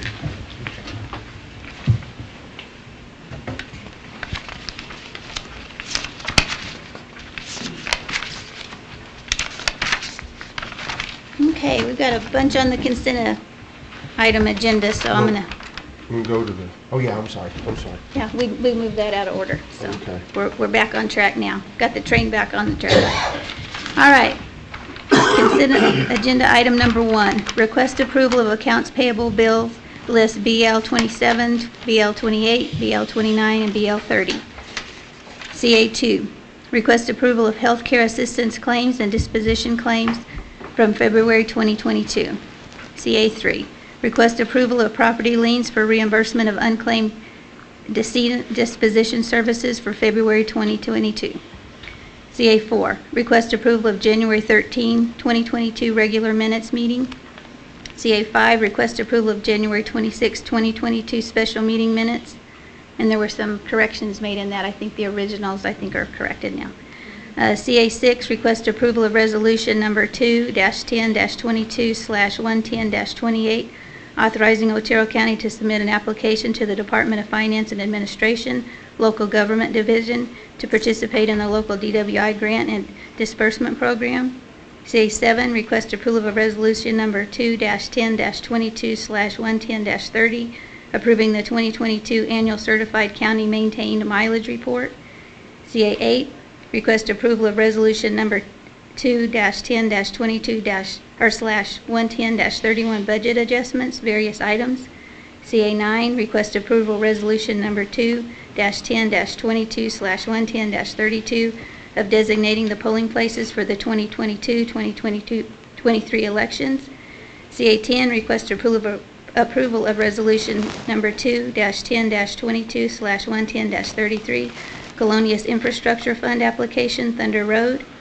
CA 11, request approval to award RFP 22-010, lease management of La Luz Community Center building to Help New Mexico Incorporated, Las Cruces, New Mexico, for the amount of $39,270. CA 12, request approval of Fourth Amendment to forbearance agreement between Otero County and Management and Training Corporation. CA 13, request approval of amendment number 5 of the intergovernment agreement for professional services between New Mexico Corrections Department and Otero County. CA 14, request approval of the renewal of an agreement between Otero County and the Village of Tularosa for the disposal of Tularosa solid waste at the Otero County Convenience Center. CA 15, request approval of memorandum of understanding between Otero County, City of Alamogordo, Village of Ruidoso, City of Ruidoso Downs, Lincoln County, and the 12th Judicial District Attorney for the development and implementation of White Mountain Drug Task Force, DBA Lincoln County Narcotics Enforcement Unit. We pulled number 16 for discussion, so we'll go to that last. C17, request approval to start the 2-year warranty period for county road maintenance for the Desert Hill subdivision located in Chaparral, New Mexico. And CA 18, request approval to appoint Odie Prather and Robin Haynes to the Public Lands Use Advisory Council. So, want a motion to approve all those and then discuss 18 or 16? I'll second that. Okay. All in favor? Aye. Aye. All right, so Yeah, and on 16, I have pulled, this pertains to the forest plan that the Forest Service is wanting Otero County to accept, which I stated in a special meeting the other day that I believe that we should totally reject the forest plan, I think that by sitting down with the Forest Service only begins the cooperation and collaboration, which eventually will give the Forest Service the leverage to stuff it down our throat. In the forest plan, it shows wilderness areas that the Forest Service wants to take into consideration in this new forest plan. And this wilderness areas, as we've already seen a PowerPoint presentation, has roads through the middle of it, has gas wells in the middle of it, has water storages. Meets none of the criteria of a forest plan. And I want Mike to play this video. This is from the Forest Service before this adoption of these different areas. And this is what the Forest Service had.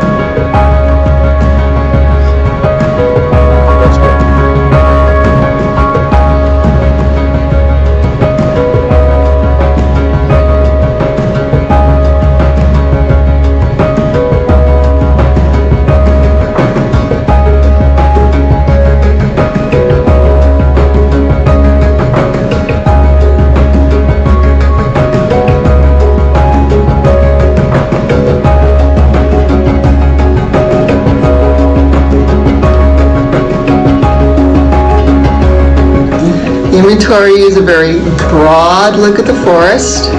When I say broad, we're looking for chunks of land, 5,000 acres in size, or 3,000 acres that might be contiguous to an existing wilderness area. Now, last October, the forest went out to the public and asked, what do you consider to be substantially noticeable?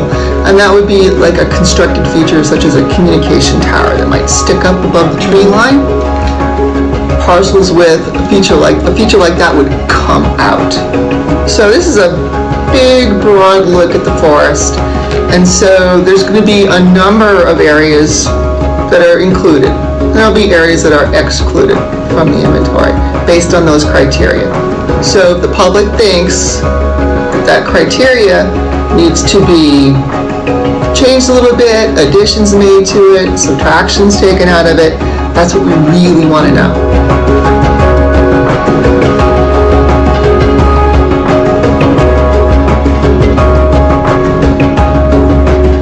And the next step will be the evaluation, where we take a much more critical, close look at the parcels that made it through the inventory.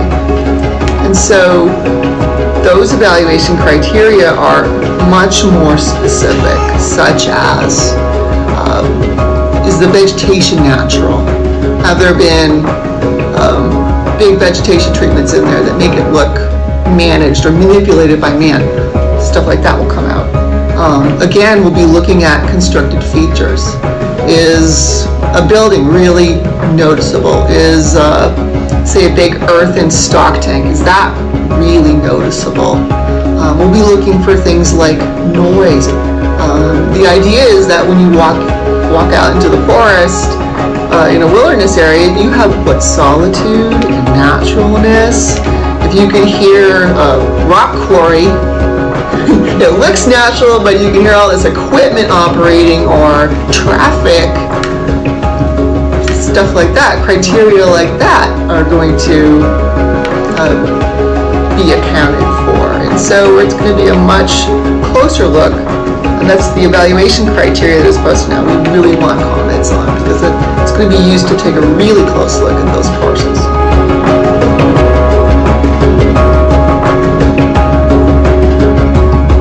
People who have lived here for a really long time have some really valuable insights about the landscape, and we value that. We want to learn from those people, and we would really appreciate their commenting on not only the wilderness process and every step in that process, but also on the forest plan revision process as well. Thank you, Alamogordo Daily News, for the little clip. But as you can see right here, by the Forest Service's own admission, what they're looking for in a wilderness area, they don't want anything to be developed. She even was talking about areas of forest that had been managed by cutting trees, that could be excluded. But yet, on the very plan that the Forest Service is wanting the county to collaborate with, in the wilderness areas, there's roads, there's water storages, there's power lines, there's cattle guards, there's tapped gas wells. And that's why my position has been to reject this forest plan, because it's not even anything worth entertaining to even come to the table with. We're too far apart. If the county would knuckle down and reject this plan, and then if the Forest Service were to try to implement it without the county's involvement, we would have much greater leverage for a lawsuit and pushback. If we send a liaison, if we begin to collaborate, communicate, sign an MOU with the Forest Service, then we open a door that we don't want to open, and we could be leveraged into accepting a plan that at the end of the day is going to hurt our ranchers and those that utilize the land on the mountain. This plan is not established to help people. It's established to take the right to the land away from people. And unfortunately, that's why I call the Forest Service a terrorist organization, and you don't sit down across the table and negotiate with the terrorist. I'm adamantly against it. That's why I haven't been a part of any of the teleconferences or the communications to to this point, other than the one that we had the special meeting over where Travis Mosley said that he didn't even know what caused the fire up there that burned up half the forest that he's the supervisor on. But it's just further incompetence from the United States Forest Service. So again, my opinion is to reject the plan. But if my fellow commissioners want to continue forward and negotiate with the county, I'm adamantly against sending our attorney to be a liaison. That's not what the county attorney's job is. The county attorney's job is to look at the letter of the law and interpret the letter of the law, not to be a negotiator. That's what we're elected for. And Vicki, if anybody needs to be going and being a liaison for the people on the mountain, it needs to be you. If I remember right, whenever you campaign for making a strong stand. I did. For the ranchers and those that utilize the land. So if you don't understand the law, I would say you could take Roy with you. I would be happy But to go with him. adamantly not. I think attorneys have got us in enough mess. Well, the meetings that we've been having, we've got Otero, we've got Chaves County, Lincoln County, and Eddy County joined us yesterday. And Yeah. there's a possibility of 3 more counties that we're going to talk to about this. We're all joining forces. We basically all want the same thing.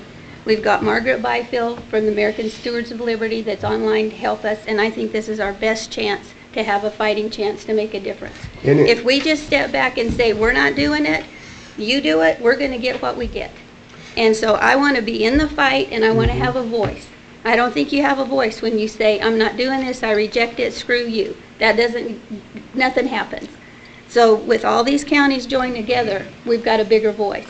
So I'm in disagreement. I think we need to have RB, and I think that what he's going to learn from this is going to only help us as a county. And I would be happy to go to any meetings or anything with him also. But I'm in disagreement. I think that we need to be in the fight and not just say we're not going to do anything. But that's my opinion. Sure, and if I can respond to it, I agree, and I can understand how it looks good to join this unity with the other counties, and it looks like we're going to be stronger, but really at the end of the day, we're all being baited into the same trap, because the trap lies at the table. The trap lies with collaboration, communication, and MOUs. That's where they're going to start leveraging us to force this plan down our throat. Now, if Chaves County and the other counties have the same position as Otero County, then we each independently, individually, need to reject this plan at each county. And then if all of the counties reject the plan and have no collaboration or communication or collaboration on it, then we could be strong on it. But if all our counties just send our county attorneys in there to negotiate this sort of stuff and be liaisons, believe me, we're going down a dangerous road, and what's going to happen is they're all going to start talking to the Forest Service, and then the Forest Service is going to say, well, we've been working this out, and give and take, and what is RB going to go in there and say, well, we'll do this and we won't do that? That's not an attorney's job. That's your job. That's my job. That's the elected official's job, not the county.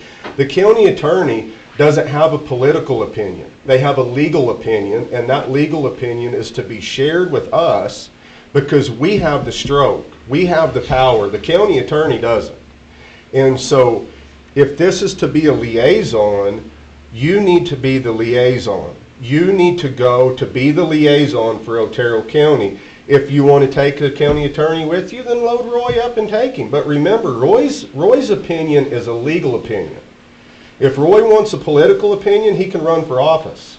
But his opinion is a legal opinion. I have no problem being the liaison and taking RB with me. But I still think that it's dangerous going and sitting down at the table with him. I think that, it's like Gerald signing an MOU and going and sitting down with the wolf people. The county already had an ordinance, a resolution on the books that we reject the Mexican gray wolf in Otero County. It was put on there by Ronnie Raridan and the previous county commissioners, and we could stand on that. But when Gerald goes and we sign an MOU with the Mexican gray wolf program, now there's cooperation and collaboration, and now they have more of an angle on us to introduce the Mexican gray wolf up here. You don't sit down at the table with them. You hold your ground. You make the government work for you.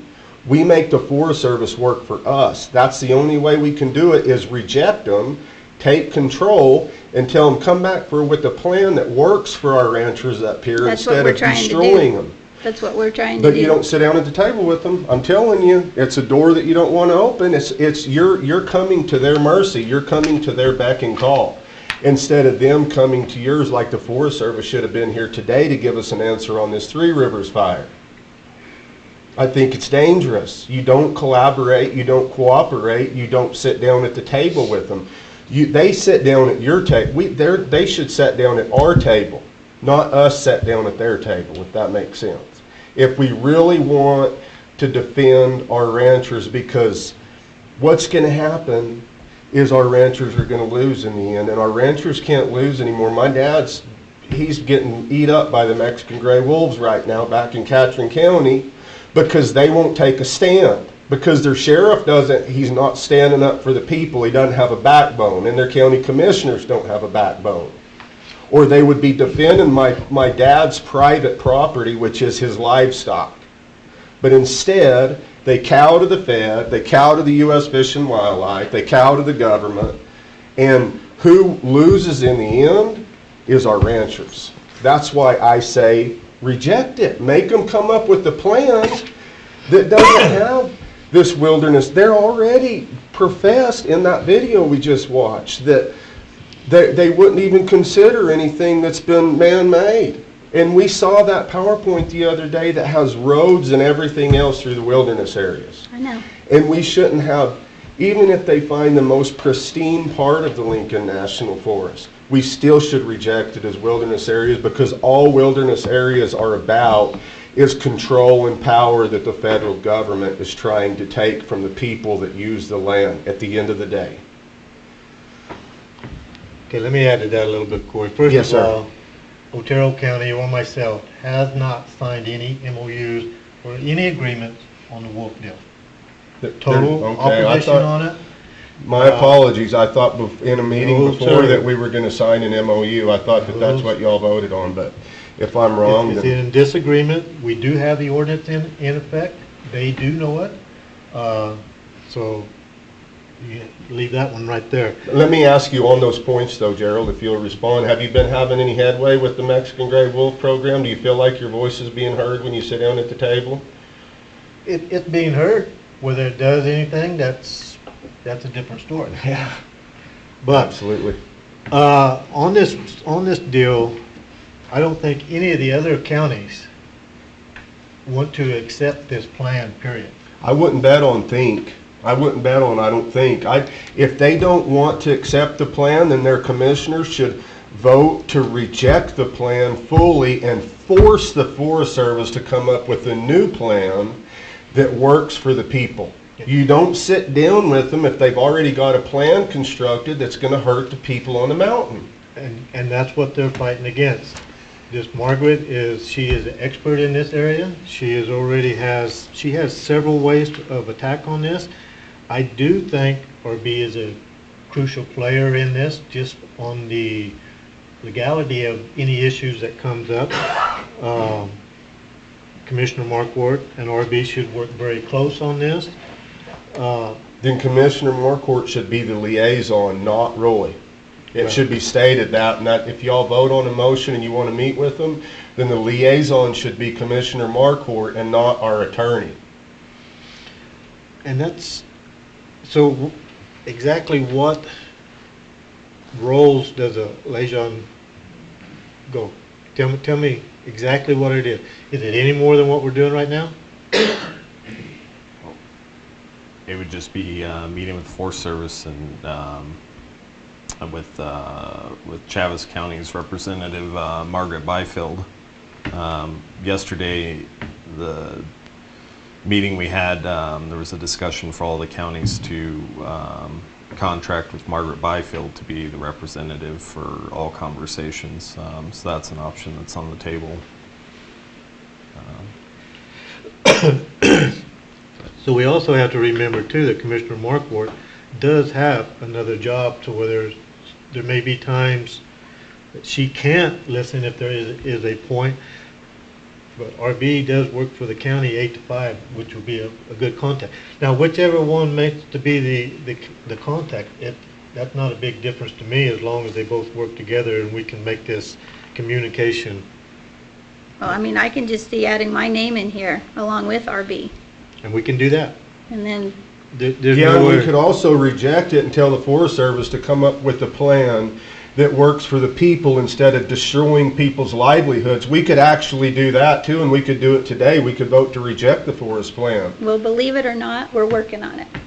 by negotiating with them.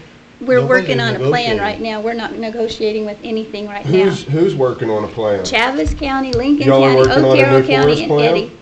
We're working on it, Are Corey. you working on a new forest Why plan? don't you come to a meeting? Why don't you Which participate? meeting? Where are you? That's why I'm asking We you. were on Zoom for 2 hours You were yesterday on a with all Zoom 4 call, counties. so I'm supposed to Yeah. know that y'all are creating You a new said you didn't forest want plan? anything to do with this. You On a washed your Zoom hands call? of it. Yeah, I don't want. Well, that's why you weren't there. You said So you if didn't I want to would be have known you involved. were working on a new forest plan, I would have been there. Really? Yeah. What, Okay. did you think about telling me that y'all are You creating a said new you forest wanted, you washed plan? your hands of this. You don't I want nothing to washed do my with it. hands of the negotiation I'm with the done with Forest this Service. I discussion. washed We're my moving hands on. with that. Oh, yeah. What do you want to do? I would too. If Well, we're done. there's nothing that says we can't have 2 on that list, right? Then put both 2 in, and I'm for that. Will you get that rewrote, Pamela, or can we just? include the second name in the motion? Okay, so we're going to request approval to appoint R.B. Nichols and Vicki Marquardt as the Otero County Liaison to the United States Forest Service for the revision of the Lincoln National Forest Plan and Environmental Study. I'll second. All in favor? Aye. All opposed? No. Motion passes. All right, so now we're going to move on to new business. Unscheduled communication. Oh, I'm sorry.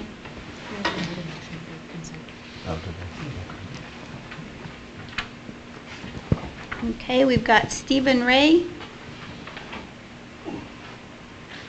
If you don't mind, I'm standing. Absolutely. for it. Don't mind a bit.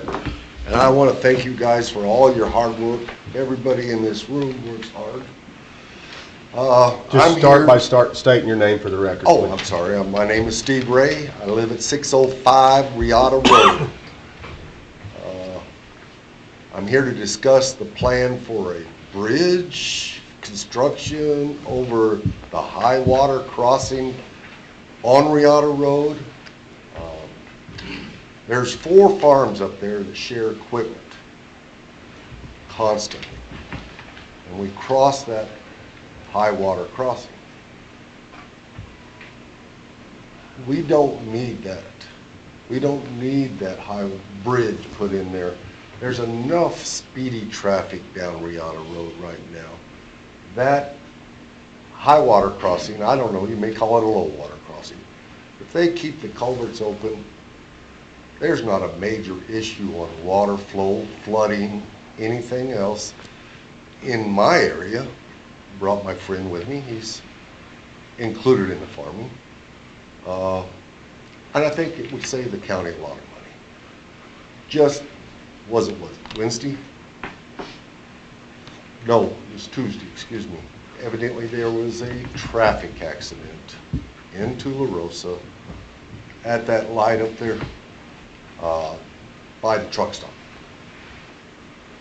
They rerouted traffic down Riata Road. You couldn't make a left turn off Riata Road if your heart is dependent on it. Barely could make a right turn if you were coming up, going north on Riata Road. We don't need it to be turned into a Highway 5470 relief route. And that, like I said, that high water, low water crossing, whatever you want to call it there, is not an issue. When it rains, yeah, it may puddle a little bit around the road. I think our first responders are a little overzealous on closing it. It's not like the 2 dips that you guys just built bridges over, which I greatly appreciated on that, on the south end. But it's not a flooding issue where it's going to push cars down the road, down the ditch. And it does alleviate speeding on that road. Thank you. We appreciate that because, you know, I mean, our decisions are always directed towards representing the constituents. And, you know, when we voted to approve this project, we felt like it would be what the people that live out there wanted, you know, that's why I voted for it. But in a world today where we're so strapped for needs, we have a lot of other projects that we could direct. Absolutely, that we could direct that money towards as well. And so, you know, as you mentioned, we've already just constructed that other high water crossing where, you know, the danger of somebody being trapped, that was before, where you had two low waters and people in between were trapped. Now they can get out. Yes, we have an egress now south. If we have any major rains, that we have a perfect egress to get into a town, to a hospital, in any issue you need, and then you can always hit and go north up to La Rosa if that's a need be. And those were greatly appreciated, I'm telling you. Both those high water bridges and those big arroyos were needed. Yeah. The biggest issue, I shouldn't even say this, but I'm going to. The biggest issue was created by the state of New Mexico when they redid 5470, and they promised that they were going to divert the water where it would be a not flood. But Mariposa, all that lower end of Riata, floods terribly because of their lack of engineering. Absolutely. On 5470. And we've met with the state of New Mexico, and we've got the state of New Mexico's word that they're going to make that right. They promised as far us as when the they flooding, did it, Coley. because they altered the flow of water whenever they re-engineered Highway 54. And if the state of New Mexico doesn't come through on their word, then we will sue them. I think that's fair. Absolutely. I mean, it's been, what now, 5 years? Yep. Since that road has been done? No. Well, I mean, how long's it been, Tom? 3? 3? Well, 3 years. Feels like forever, Tom. And we're inside of what's the liability on it, 5 years? 5. So we have a 5-year window from the time they build that road. We have 5 years to bring our grievances to them on how their re-engineer of that road has affected the landowners. And well, I did go to their state meetings on that roads and the re-engineering of the water routes. That was my main concern. Absolutely. And they took culverts out. They said they were going to do. They took culverts out. They added culverts and they resized stuff, which directly affects the flow of water. And some people are getting flooded now that never got flooded, and others, thank God, aren't getting flooded that used to get flooded. But back to my issue, that water crossing I'm talking about, I don't feel like it's a danger. I mean, yeah, it runs and it will run over the road a little bit, but that's what it's designed for. If the culverts can't handle it, the water flows across the roads. And if we don't get too excited about it, it's perfectly crossing ability. It does run up a little bit to the north. I have no issue. I'm south of it. Water does run down my water ditches. Oh well, that's what I have culverts for. And if my culvert's plugged, whose fault is it? It's my fault. So people need to learn to take responsibility for their own actions. Absolutely, and I'd lean in favor of the county stopping, moving forward on the development of this slow water crossing until we have more feedback from more of the people that live out there, because y'all are the ones that are directly affected by it. Yeah. Well, the biggest thing is economics. Like I said, there's 4 farms there that move and save and travel, and share equipment there. Well, you shut me down for a year, it hurts. Absolutely. And I don't see any viable option on giving us a route around. You know, there's really no viable.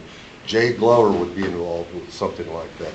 The railroad is not going to let us use their right-of-way. They smacked us hard over the 2 bridges you built. And I understand that, their liability issues of being on the railroad property and being hurt or something. You know, I understand. But there's got to be a little, it's a gray world, guys. It's not black and white. Has Wilson Company, Pamela, have they already started engineering? That's how I got this. It's from Wilson Company. Why don't we? You guys didn't get to see this? I would love to just give it to you and share it. It's got maps on their proposed areas and stuff. And it's not terrible. I know Wilson's trying to do a good job. Tom, didn't they have an alternative route during construction to be able to get around? They're still vetting preliminary design right now. Yeah, I don't think they'll find a preliminary ulterior route unless we get a agreement with the railroad to use their right of way, and you're not going to get that. I'm sorry, they got more power than anybody in this country. Yeah, I agree with you on that. And you guys could keep that. I don't need it. You know, again, I mean, the decisions that we make here go to, you know, to try to fulfill the wishes of the people that live out there that are directly impacted. And if And I'm not the only one out there. I'm sure there's others that may say, oh yes, let's do that. You know, I understand if I've overruled in it, but I hope not. Well, my vote would be to halt it to stop this from moving forward until we get more feedback and we have a better idea. Everybody in the affected area got a letter from Wilson to give them input. Well, I didn't feel like it was Wilson's need to know how I felt about the crossing. You know, this is more a commission. That's right. You're issue, absolutely right. Not an engineer's issue. Tom, do you have any comments? This is up to you. This is one that y'all decided you wanted, that we put on, I think it was 2 years ago. Yes, you had several public meetings where the ICIP and capital outlay requests were discussed. Public input was taken in by, I know we had one in here. So we did give the public an option to speak at that time. It's up to the board what you want to do. We would have to place it on the agenda and tell the state we no longer want their money. This is not money that can be redirected. It is specifically for this project. Aha, thank you. I figured that's what it was. I figured it was state funds looking at an alternative route when they have issues on their 5470. No. Between, that gives them they do it all the time. Sheriff, am I wrong? Yeah, no, we do direct, and we have done it a couple times in the last few years, correct. But this was one that the county came up with, that we proposed to to get funding from the state. Well, you know, rumors run amok. Yeah, no. And I heard during that last big one where the road was closed for 2 days because of shooting there about 2 years ago. Yeah, 2 years ago. That the state probably reimbursed the county for road damage because Riata Road is not, it's just a chip seal. It's not designed to carry a lot of traffic. If I remember correctly, one of the big items for that bridge was long-haul vehicles that were going through were having problems getting through the dip. As far as... You know, I think that's perfect because it teaches them to slow down. Well, yes, but they still got to be able to get through and not get stuck in a ditch and stop traffic completely. Yeah, I have not observed that, Gerald, honestly. I have observed lots of scraping, but I more attributed that to being speed. You know, not expecting that hump. I can't address that one, Jerry. That was one of the. Yeah, One of the understood. options. Well, you know, I'm just one little key in the pod. I agree that we should do the best for everybody. Honestly, you guys got a tough job. There's no way I want your job. Well, we appreciate it, Steve, your comment. Thank you. Rodney, Thank you. wanna talk? Yeah, you come up, right? I'm gonna sit. Yeah. Okay. Hello, Commissioners. Hello. My name is Ry Cochran, and I own and operate a hay farm with my family, Kara, my wife, and 2 children, Trip and Paisley, whom are 5 and 7. Our farm is located at the intersection of Riata and Pecos, which is just about a quarter mile north of this low water crossing. It is my wish that you would not remove the low water crossing on Riata and replace it with a bridge.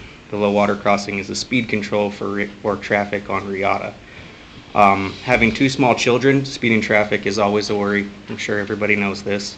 Also, when moving farm equipment back and forth to neighbors' farms, speeding traffic is problematic and dangerous. I do not see the need to replace the dip with a bridge for the few times a year that the water is too high to drive through. Even the water is too high, it always goes down within a few hours. There had been drainage issues in years past. The previous owners of the property just north of the dip hauled in a bunch of material and cut a bar ditch, and so it does move a lot better now. He did that on his own with his own money. He is gone now.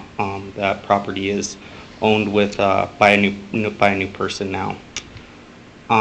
Even this year in 2021, we had a few good storms that produced quite a bit of runoff, and aside from holding up traffic, it didn't damage the road, or I don't think it did. So that's really all I have to say. Thank you for your time. Appreciate you. Thank you. Thank you for Thank your you. time.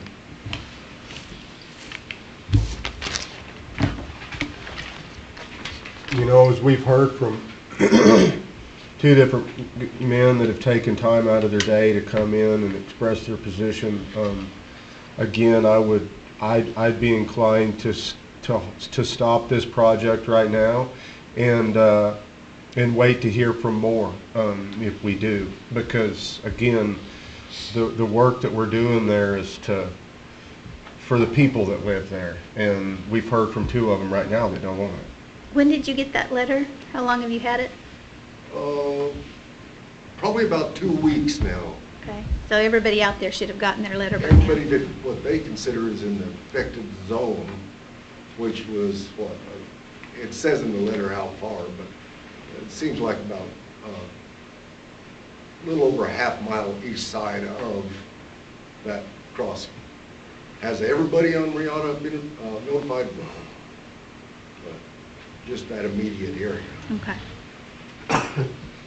Which is probably what, a dozen people, you know, if that many, because it's a very rural area right there. It's mostly pecan orchards, pistachio orchards, and farms.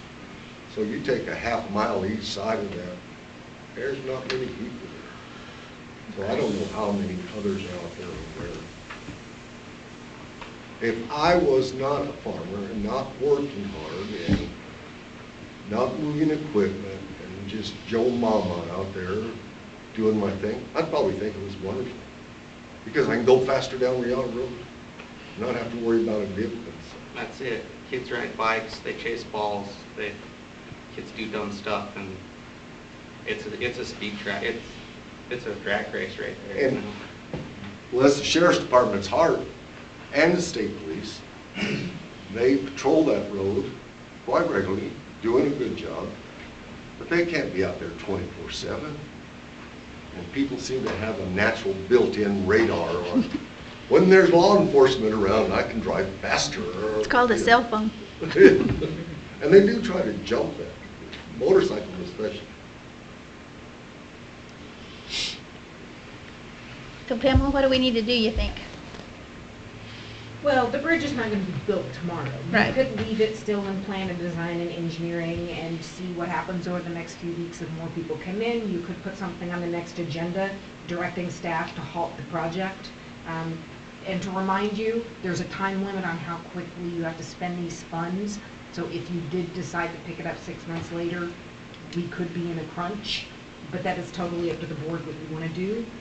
Just, Is that money, bridge specific?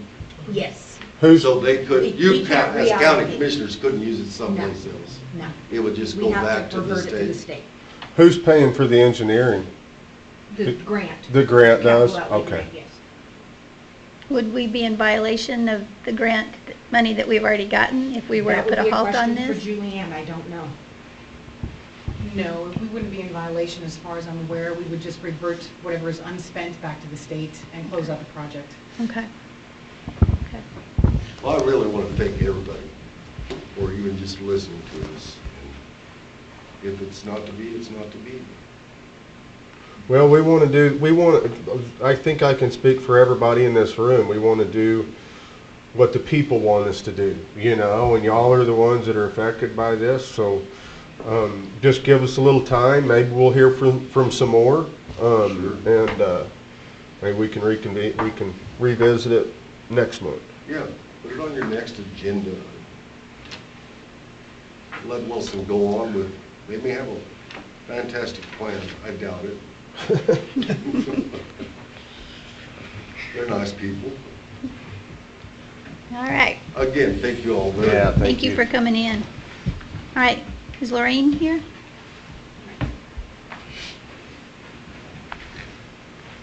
Appreciate you.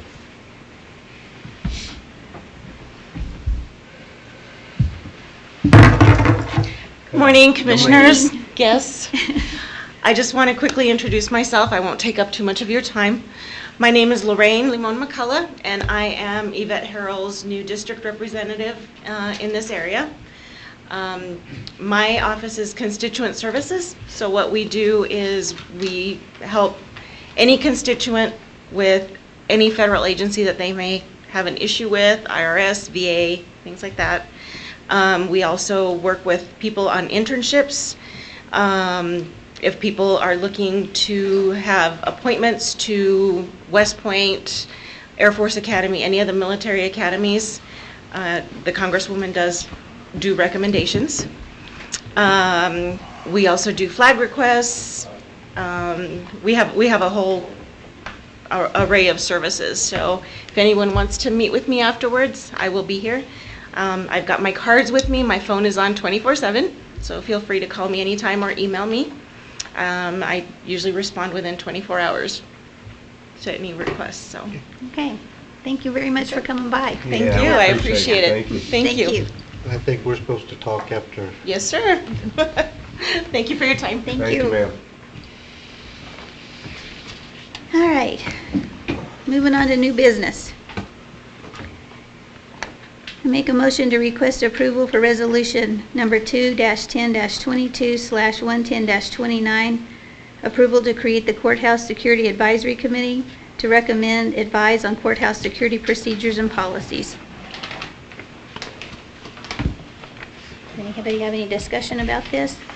Well, I mean, why necessarily do we need to create another committee? I mean, This, morning, Commissioners, this is one of the recommendations that came from the consultants that did that security assessment of the courthouse for us, and this is one of the recommendations for best practices is for the courthouse to have a standing committee that brings all the stakeholders to the table so that they can discuss security issues and concerns, and everyone's talking and creating plans if they have concerns about how the entrance is being controlled. It's really just to get everyone talking and get everyone at the table. It's going to be an important aspect as we move forward, considering agenda item 26, the security fence. we need the input of the stakeholders from the courthouse, the judiciary, the DA, the public defenders. Do they actually want that fence? Is it going to be conducive to their security concerns and goals? So that's really the point of it, is just to get conversation, input, and collaboration on this, so we know what these parties are wanting, and we can maybe get a resolution to this lawsuit.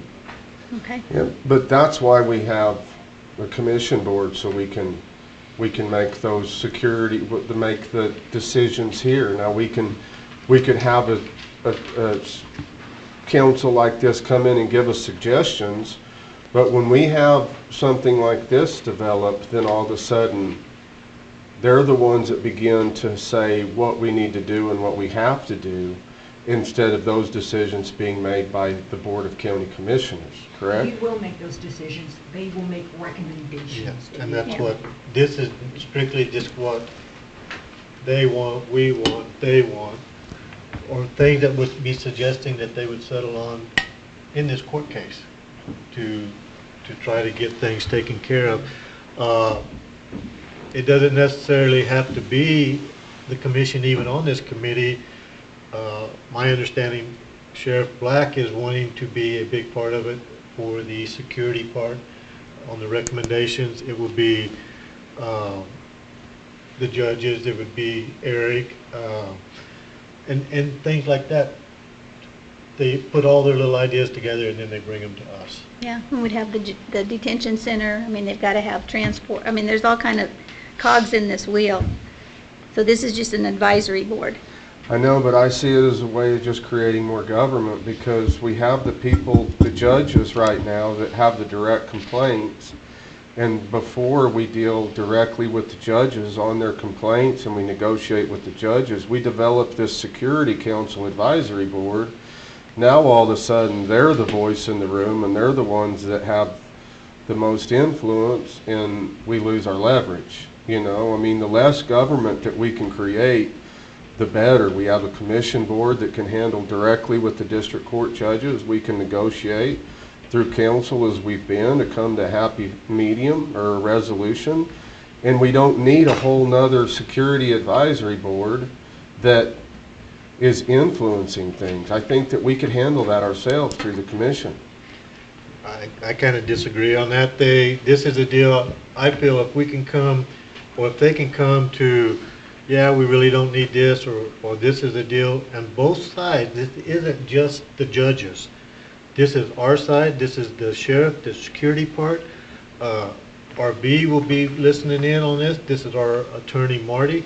This is going to be a whole functioning deal.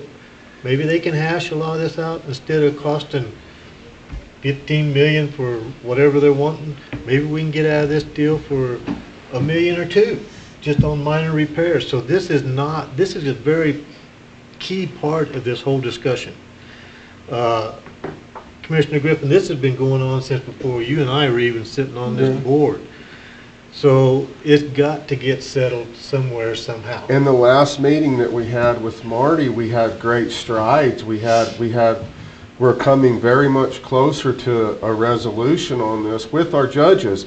All this is doing is creating more government. It's growing the government. It's creating another advisory council, another board, and I thought as conservative Republicans we were supposed to be for limited government, not more government.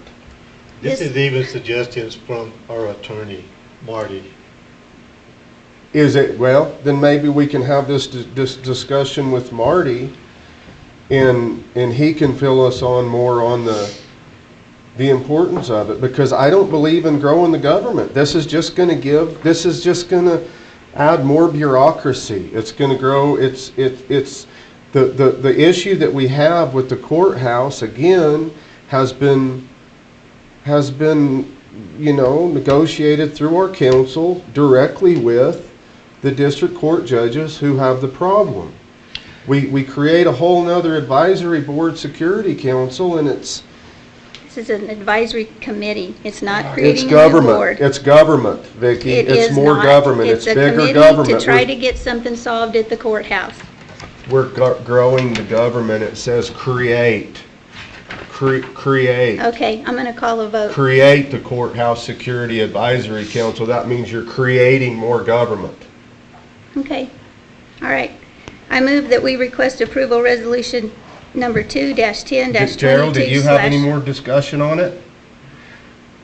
Did you have any more discussion? Maybe the chairman can ask if we have any more discussion before you just, no, it's not your, I'm sorry, you can call order to the meeting, but you're not to silence the voice of your fellow commissioners. So when you're chairing the board, before you call something to vote, you need to turn to your commissioners and say, do you have anything else? Do you have anything else? No, ma'am, I don't. Thank you. Do you have anything else, Commissioner? No, I'm good. All There right, you go. here we That's go. why you do it. Perfect. Oh, thank you, Coy.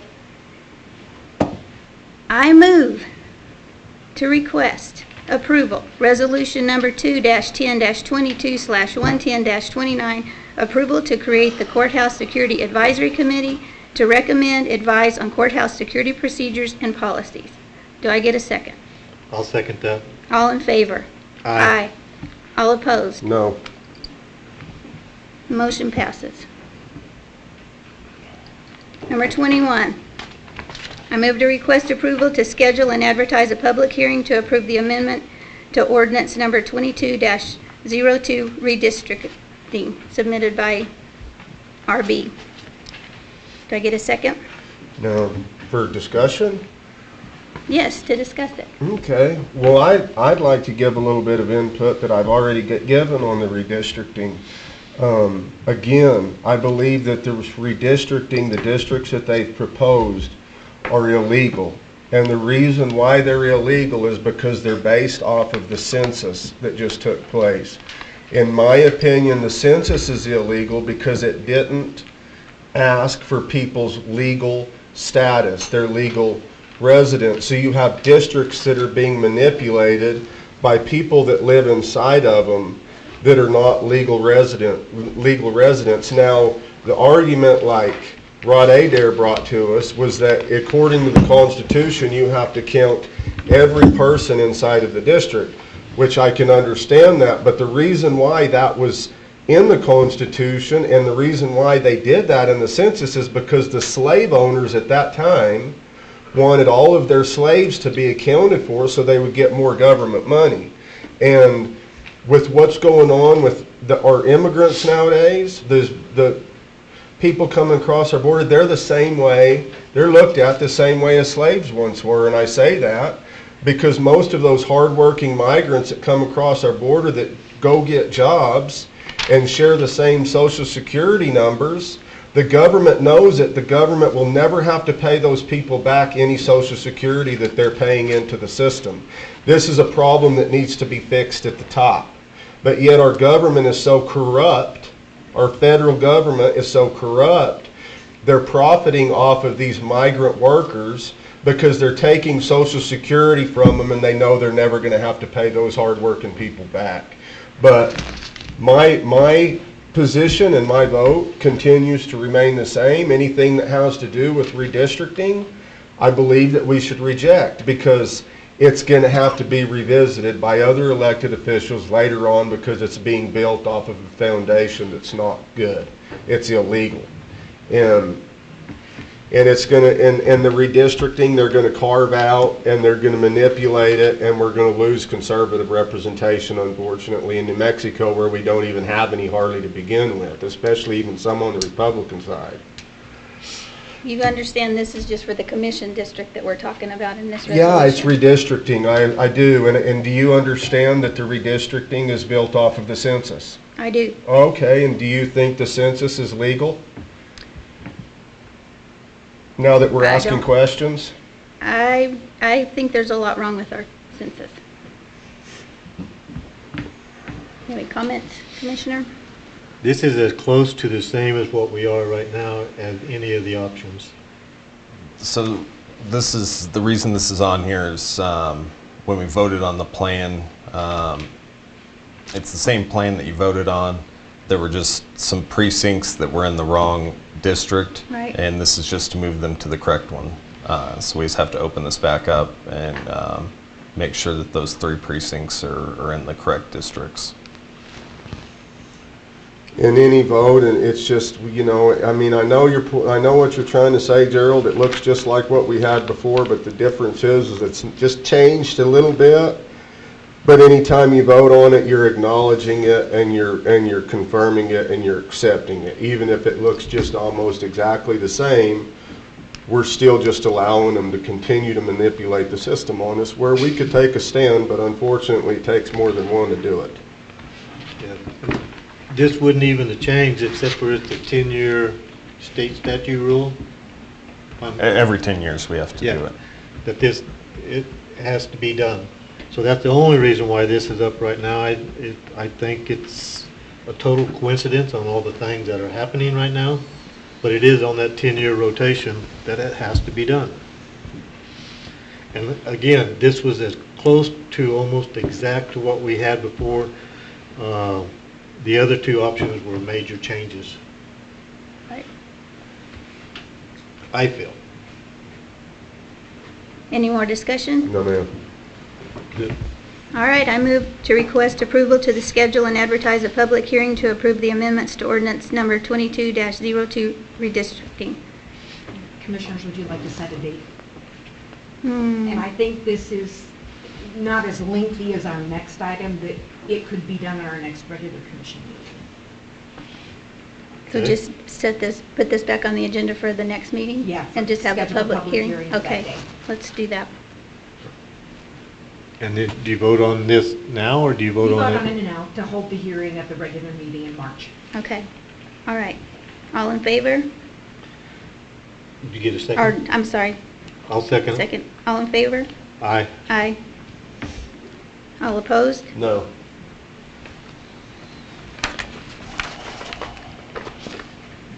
Okay. I move to request approval to schedule and advertise a public hearing to consider the approval of ordinance number 22-3, identification and abatement of dangerous buildings. Something we definitely need to have. My vote's for it. This Yeah. is the item I've been pushing all along, so. Yeah. And I would We all recommend have. we hold a special meeting for this. I think we could have a good turnout for discussion. Absolutely. Yeah, I do too. Sylvia, do you have some proposed dates? Looking at that now, the 3rd is probably the soonest that I can get everything advertised. March 3rd? March 3rd. And that would be a Thursday. Is this gonna be one that you think big enough that we need to be across the street? I don't think we need that. Okay.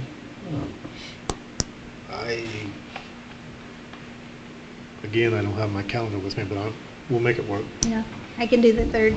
What time? Would you like a morning or an evening meeting? If we're gonna get the people from the public and give them the best access, I think the evening meeting is gonna give them more, my opinion. Yeah, that's a good idea. 6 p.m.? 6 is good. March 3rd? 6 p.m. What day of the week is it? A Thursday. That should be fine. Okay.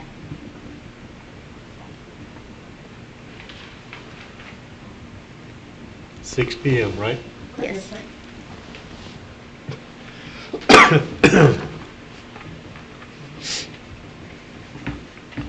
Okay, so you still need, Yeah. So I'll call a vote on this. All in favor? you didn't get a sec, yeah. I thought we were second it when we started. Oh, you did, and Yeah. then, yes, aye. Aye. Ayes have it. Motion passes. Okay, the next one is Commissioner Griffin, so I'm going to let you bring that to the floor. Okay, yeah, it's to discuss and consider the potential violations of the Open Meetings Act in regards to the January 19th press release issued by Otero County in reference to Commissioner Griffin. And this press release has been probably one of the biggest instigators of so much hate that's been directed to me over the last year. And with Michael Eshelman, our former attorney who wrote this press release, I've never been able to get it discussed as far as the legality of the way this press release was written and the possible violations to the Open Meetings Act and Sunshine Laws. And now that we have new council, Roy Nichols in place here in Otero County, I'd like to ask you, Roy, as you've looked at the way this was written, as I asked you to speak to the other two commissioners, how it was constructed, I would like to ask your opinion as far as the legality of it. Do you believe that there was a violation of the Open Meetings Act whenever this statement was written? So when it was initially written and the way it was written, going about that, and the way it was released and issued, that violated the Open Meetings Act. It did.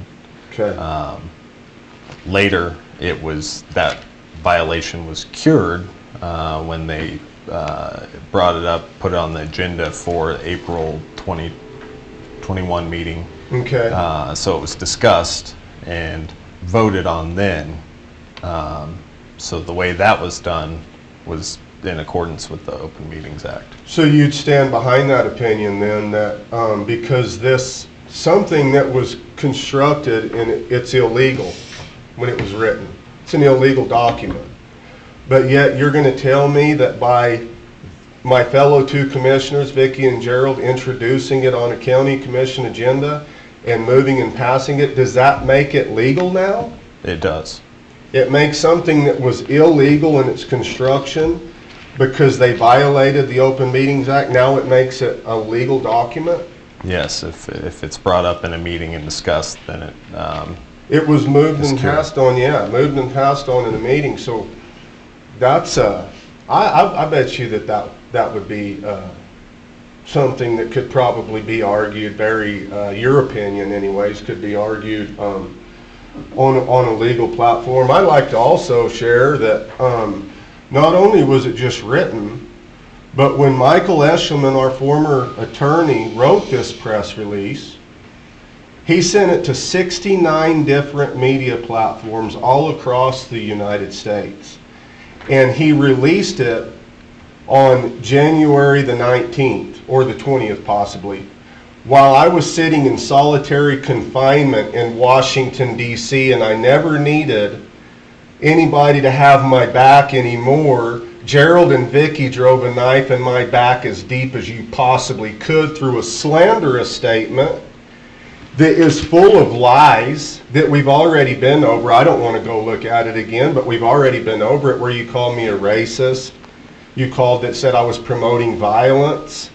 You said all this slanderous stuff that you could not give one account for anything.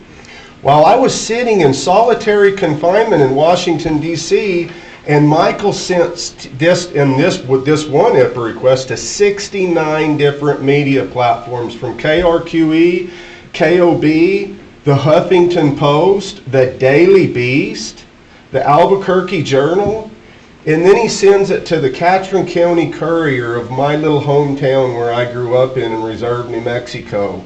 He sent it to them to run in their little local paper. It was the most slanderous, dirtiest, sorriest thing that's ever probably been done to me, what you guys did to me through this garbage. Dan Casey, who writes for the Roanoke Times, said a statement in his paper. He said, in 37 years of journalism, it's probably the harshest broadside I've ever read against an elected official by his colleagues. Among other things, they called for Griffin's resignation and said they would support a recall effort that's underway if he fails to quit. Unbelievable. Unbelievable. Unbelievable. But now, we talk about civil rights. It was slander in its purest form, and it created an environment in the town that I live in where I couldn't even go to the store without people swearing at me and cursing me. And it was released on a county letterhead, the official statement from the county. I'll go ahead and read it. Alamogordo, New Mexico, January 19, 2021. Gerald Matherly, Otero County District 1 Commissioner, and Vicki Marcourt, Otero County District 3 Commissioner, issued the following statement calling upon Coy Griffin to resign his office as Otero County District 2 Commissioner. Coy Griffin, from his first day as an Otero County Commissioner, has devoted himself to promoting his Cowboys for Trump organization rather than being a county commissioner who serves the citizens of Otero County who elected him. There have been an endless series of incidents with Commissioner Griffin that have led to investigations by the Secretary of State, the Attorney General, and the State Auditor. Lawsuits have been filed against the county because of County Commissioner Griffin's actions. He has been banished from the Mescalero Apache Reservation. He has made racist statements. He has repeatedly insulted other public officials. He has refused to comply with state campaign finance laws. His actions have consumed an enormous amount of time of county staff who must deal with the drama he instigates at the expense of attending to public business. Commissioner Griffin has called repeatedly for violence, stating the only good Democrat is a dead Democrat, which led to threats on county staff. He told the reporters that the governors of Virginia and Michigan were traitors who should be hanged. He was one of the rioters who stormed the United States Capitol to stop the counting of the electoral vote, an action for which he has been criminally charged in federal court. And he has called for violence at the inauguration tomorrow of President Biden. There is an effort to recall Commissioner Griffin from office. This process will take months to complete. The New Mexico Attorney General's proposed lawsuit under NMSA 1042 to remove Commissioner Griffin also will take time. The people of Otero County deserve an end to this circus now. We call upon Commissioner Griffin to resign his office immediately. If he does not, we will support the recall effort and the removal proceedings of the Attorney General. What a slanderous thing. And can you stand behind one thing in this? Tell me what's not true in there. You tell me what is true. Did you not say on public TV, the only good Democrat is a dead Democrat? I sure did. I know I didn't say it on public TV. I said it at a church service in Tennessee, New Mexico. Let me finish. When I was speaking about the upcoming election, and I was speaking about the importance of Republicans to win every seat, and I said, and I've come to the conclusion the only good Democrat's a dead Democrat. Now, I don't mean this in the physical sense. I only mean it in the political sense. I can already see how the media is going to twist it and turn it, making it sound like I want to go kill all the Democrats. Does that clear it up for you, Gerald? You said what it says. Okay, yeah, I did, but you sure didn't include the rest of it, did you? I only mean it in the political sense, just like the media does to me.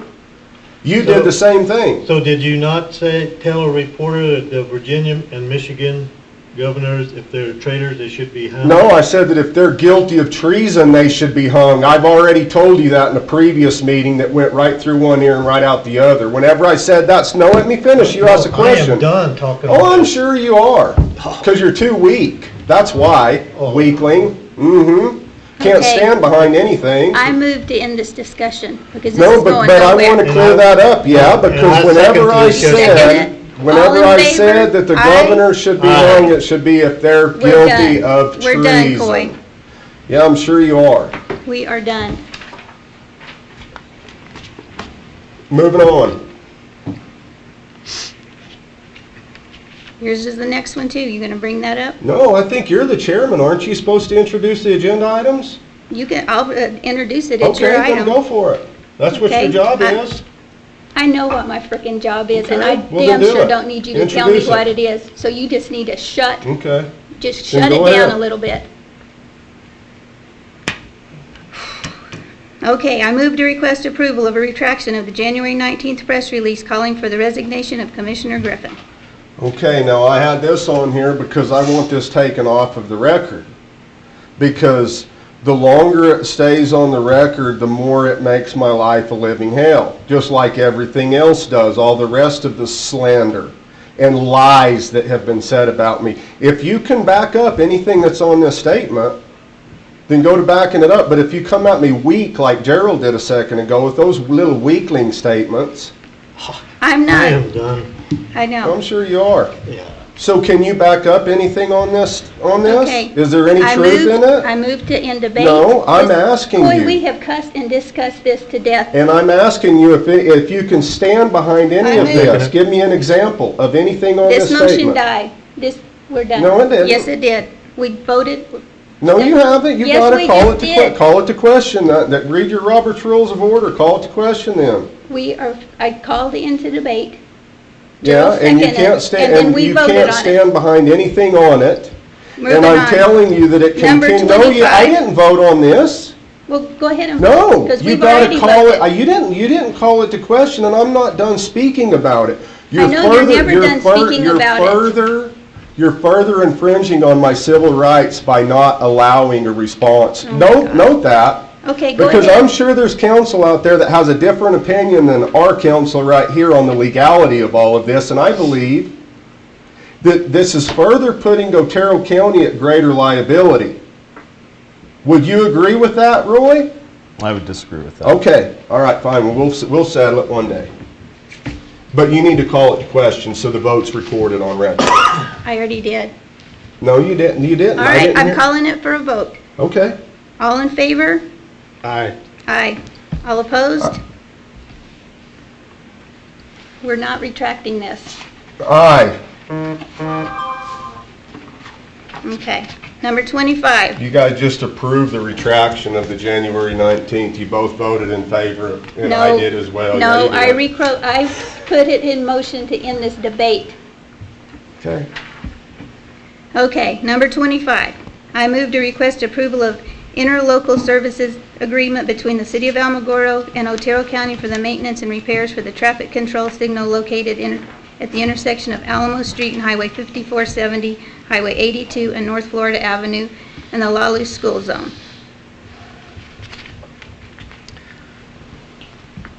Can I get a second to talk about it, or? Well, I'll second for the discussion. Okay. For the information that we just received this morning on this is a contract that Otero County has been into with since 1980. So it's not much of a, I don't see as much of a discussion. Yeah. Amazing. All right, so I'll call it for a vote. All in favor? Say aye. Aye. Aye. Motion passes. Okay, and we've moved number 26 up. 26 is done. Yeah, that one's done, so. All right, so now for the commissioner discussion. Commissioner Matherly, you want to fill us in on what you've been doing since the last meeting? Number one, we did the Commissioner court- Marquand, Oh, I'm sorry. I think you should go back to item 24. It's not clear on the record what you voted on, so. Okay, I vote to not retract. That's not the way the motion, read the motion and vote on it. If you can understand and vote, then just read the motion and then call it to question and we can vote. Request approval of a retraction of the January 19th press release calling for the resignation of Commissioner Griffin. Now, before this goes any farther, I believe Commissioner Mark Ward made a motion to discontinue the discussion on this. We need to read back through. That is That's correct. what I did. And that is what we voted on. Yeah. Yes. And you seconded it, and we voted on it, so. So now you need to vote on. You need to. 24. Still need to vote on item, okay. Okay. So bring it. All right. So I'll call for a vote. All in favor to request the approval of a retraction of the January 19th press release calling for the resignation of Commissioner Griffin? All in favor of the retraction?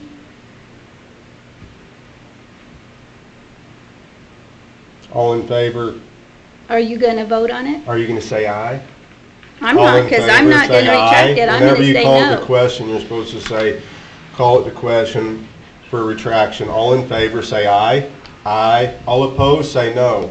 No. That's the way you call something to vote. Well, I am not voting for it. I know you're not, but So, you need to call it to All question. in favor, say aye. Aye. All opposed, say no. No. No. All right, are we good? Okay. All right, Commissioner Matherly? All right. One, we did the walkthrough through the courthouse with Sheriff Black, Trent, Eric, Marty, and an associate of his company.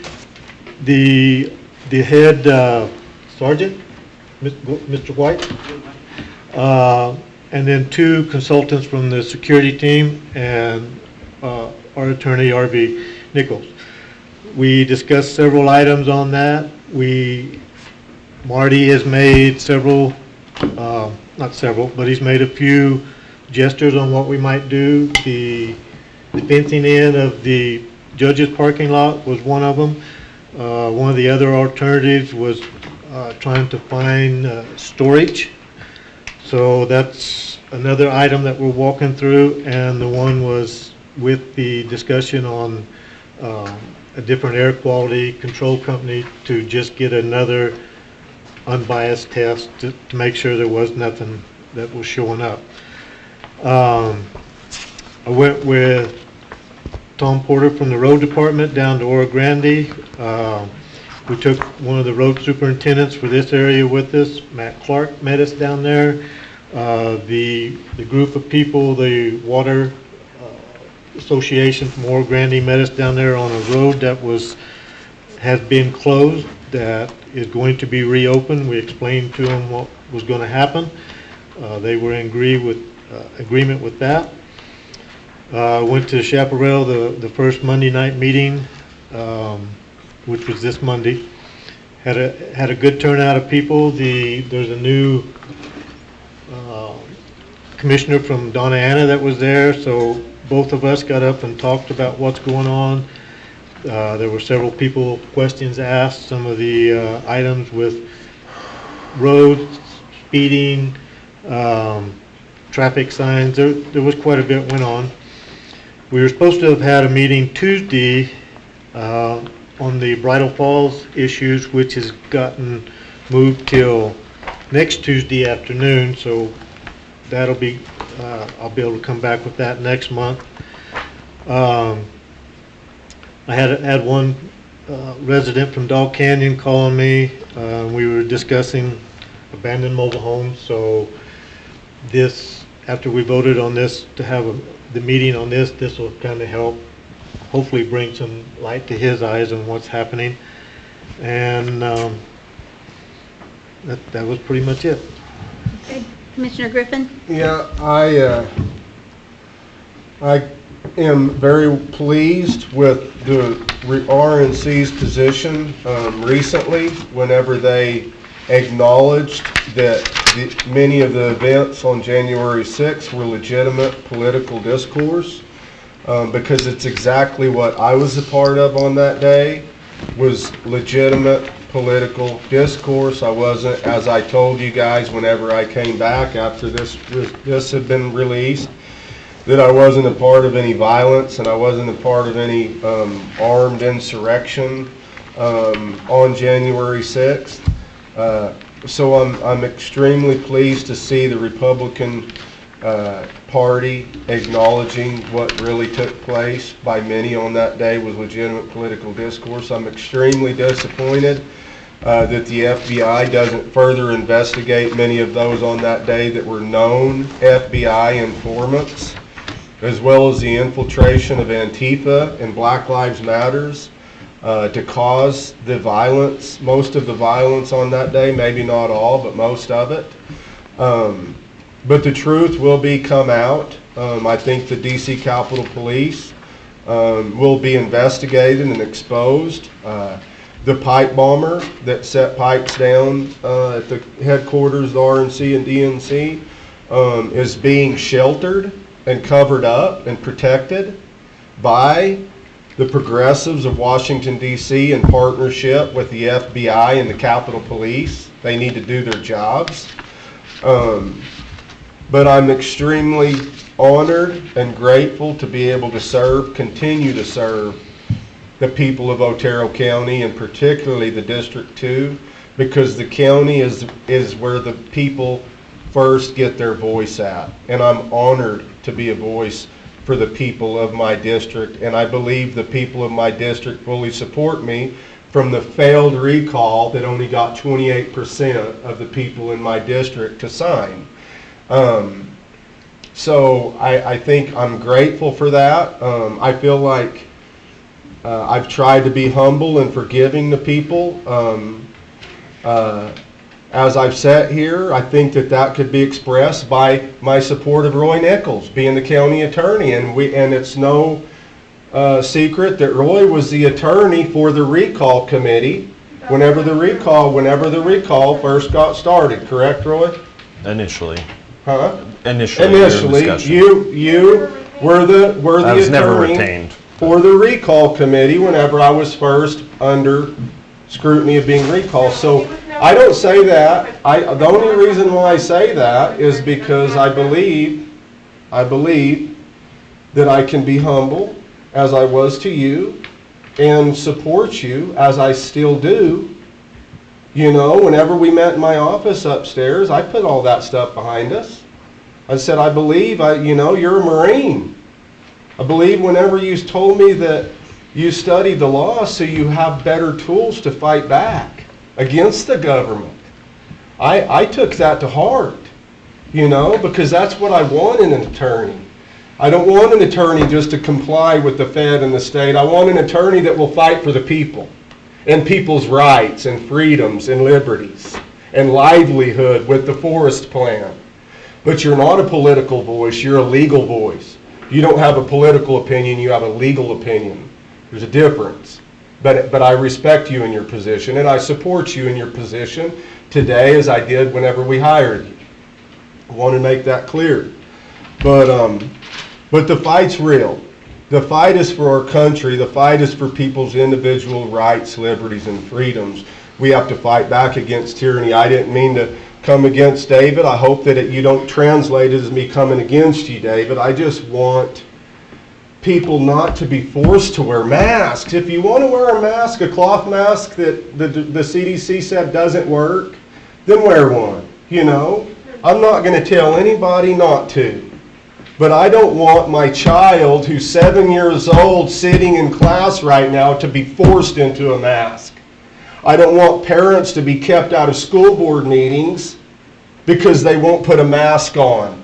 It's time to fight back. We do it on the local level. We do it standing behind and supporting our county sheriff and having a commission board that has a backbone and not sitting around with a sharp knife waiting to stick it in their fellow commissioner's back.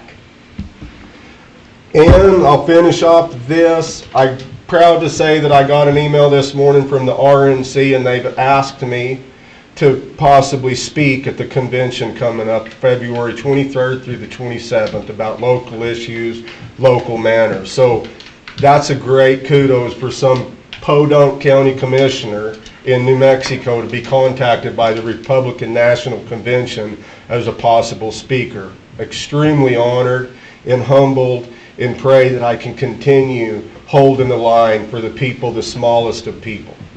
That's all I have to say. Okay, since our January meeting, I spent 4 days in Santa Fe at the New Mexico Legislative Conference, and attended my first board meeting with the New Mexico Counties Association. We had that special meeting with the Forest Service in Chavez County that I thought was a good meeting. I attended the February board meeting for the New Mexico Counties Association, and I also met with Greg Zanetti, who's running for governor. I attended the For Liberty meeting. It's a local group that's got a lot of stuff going on locally that they're fighting against. I attended the Center of Commerce meeting yesterday, and I also attended the 100 Women of Alamogordo. We gave over $10,000 to NAMI. It's a mental health organization that they help out with the Sheriff's Department and the APD, and they do a lot of good work. And then I attended that Zoom meeting for a couple hours yesterday with Chavez, Lincoln, Eddy, and Otero County about the forest. So that's what I've been up to.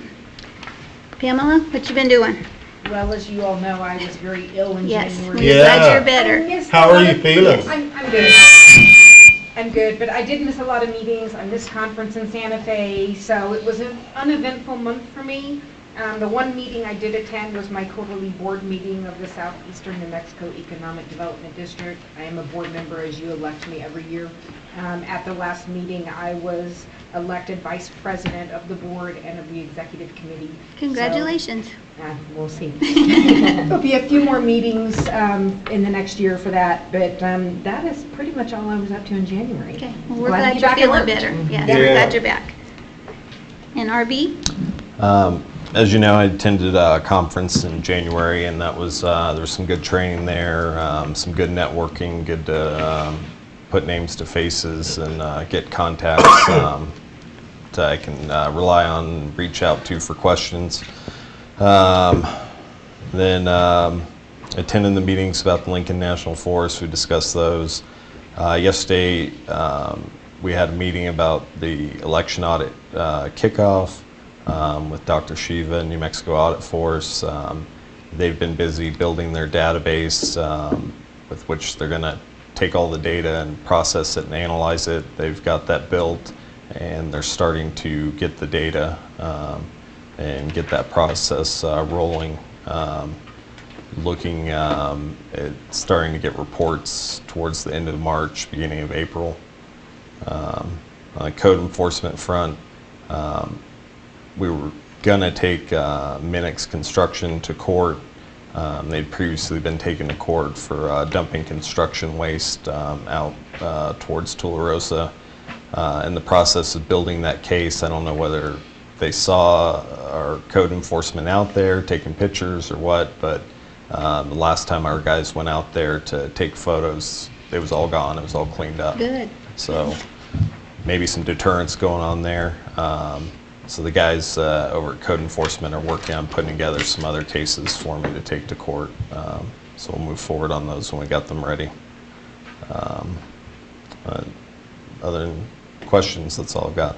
Okay. Thank you. Anybody have anything else? All right, well, then this meeting is adjourned. Motion I make a motion. Get a second for adjournment. for adjournment? All in favor? Aye. All in favor? Aye. Aye. Yes, sir. Normally, I need signatures.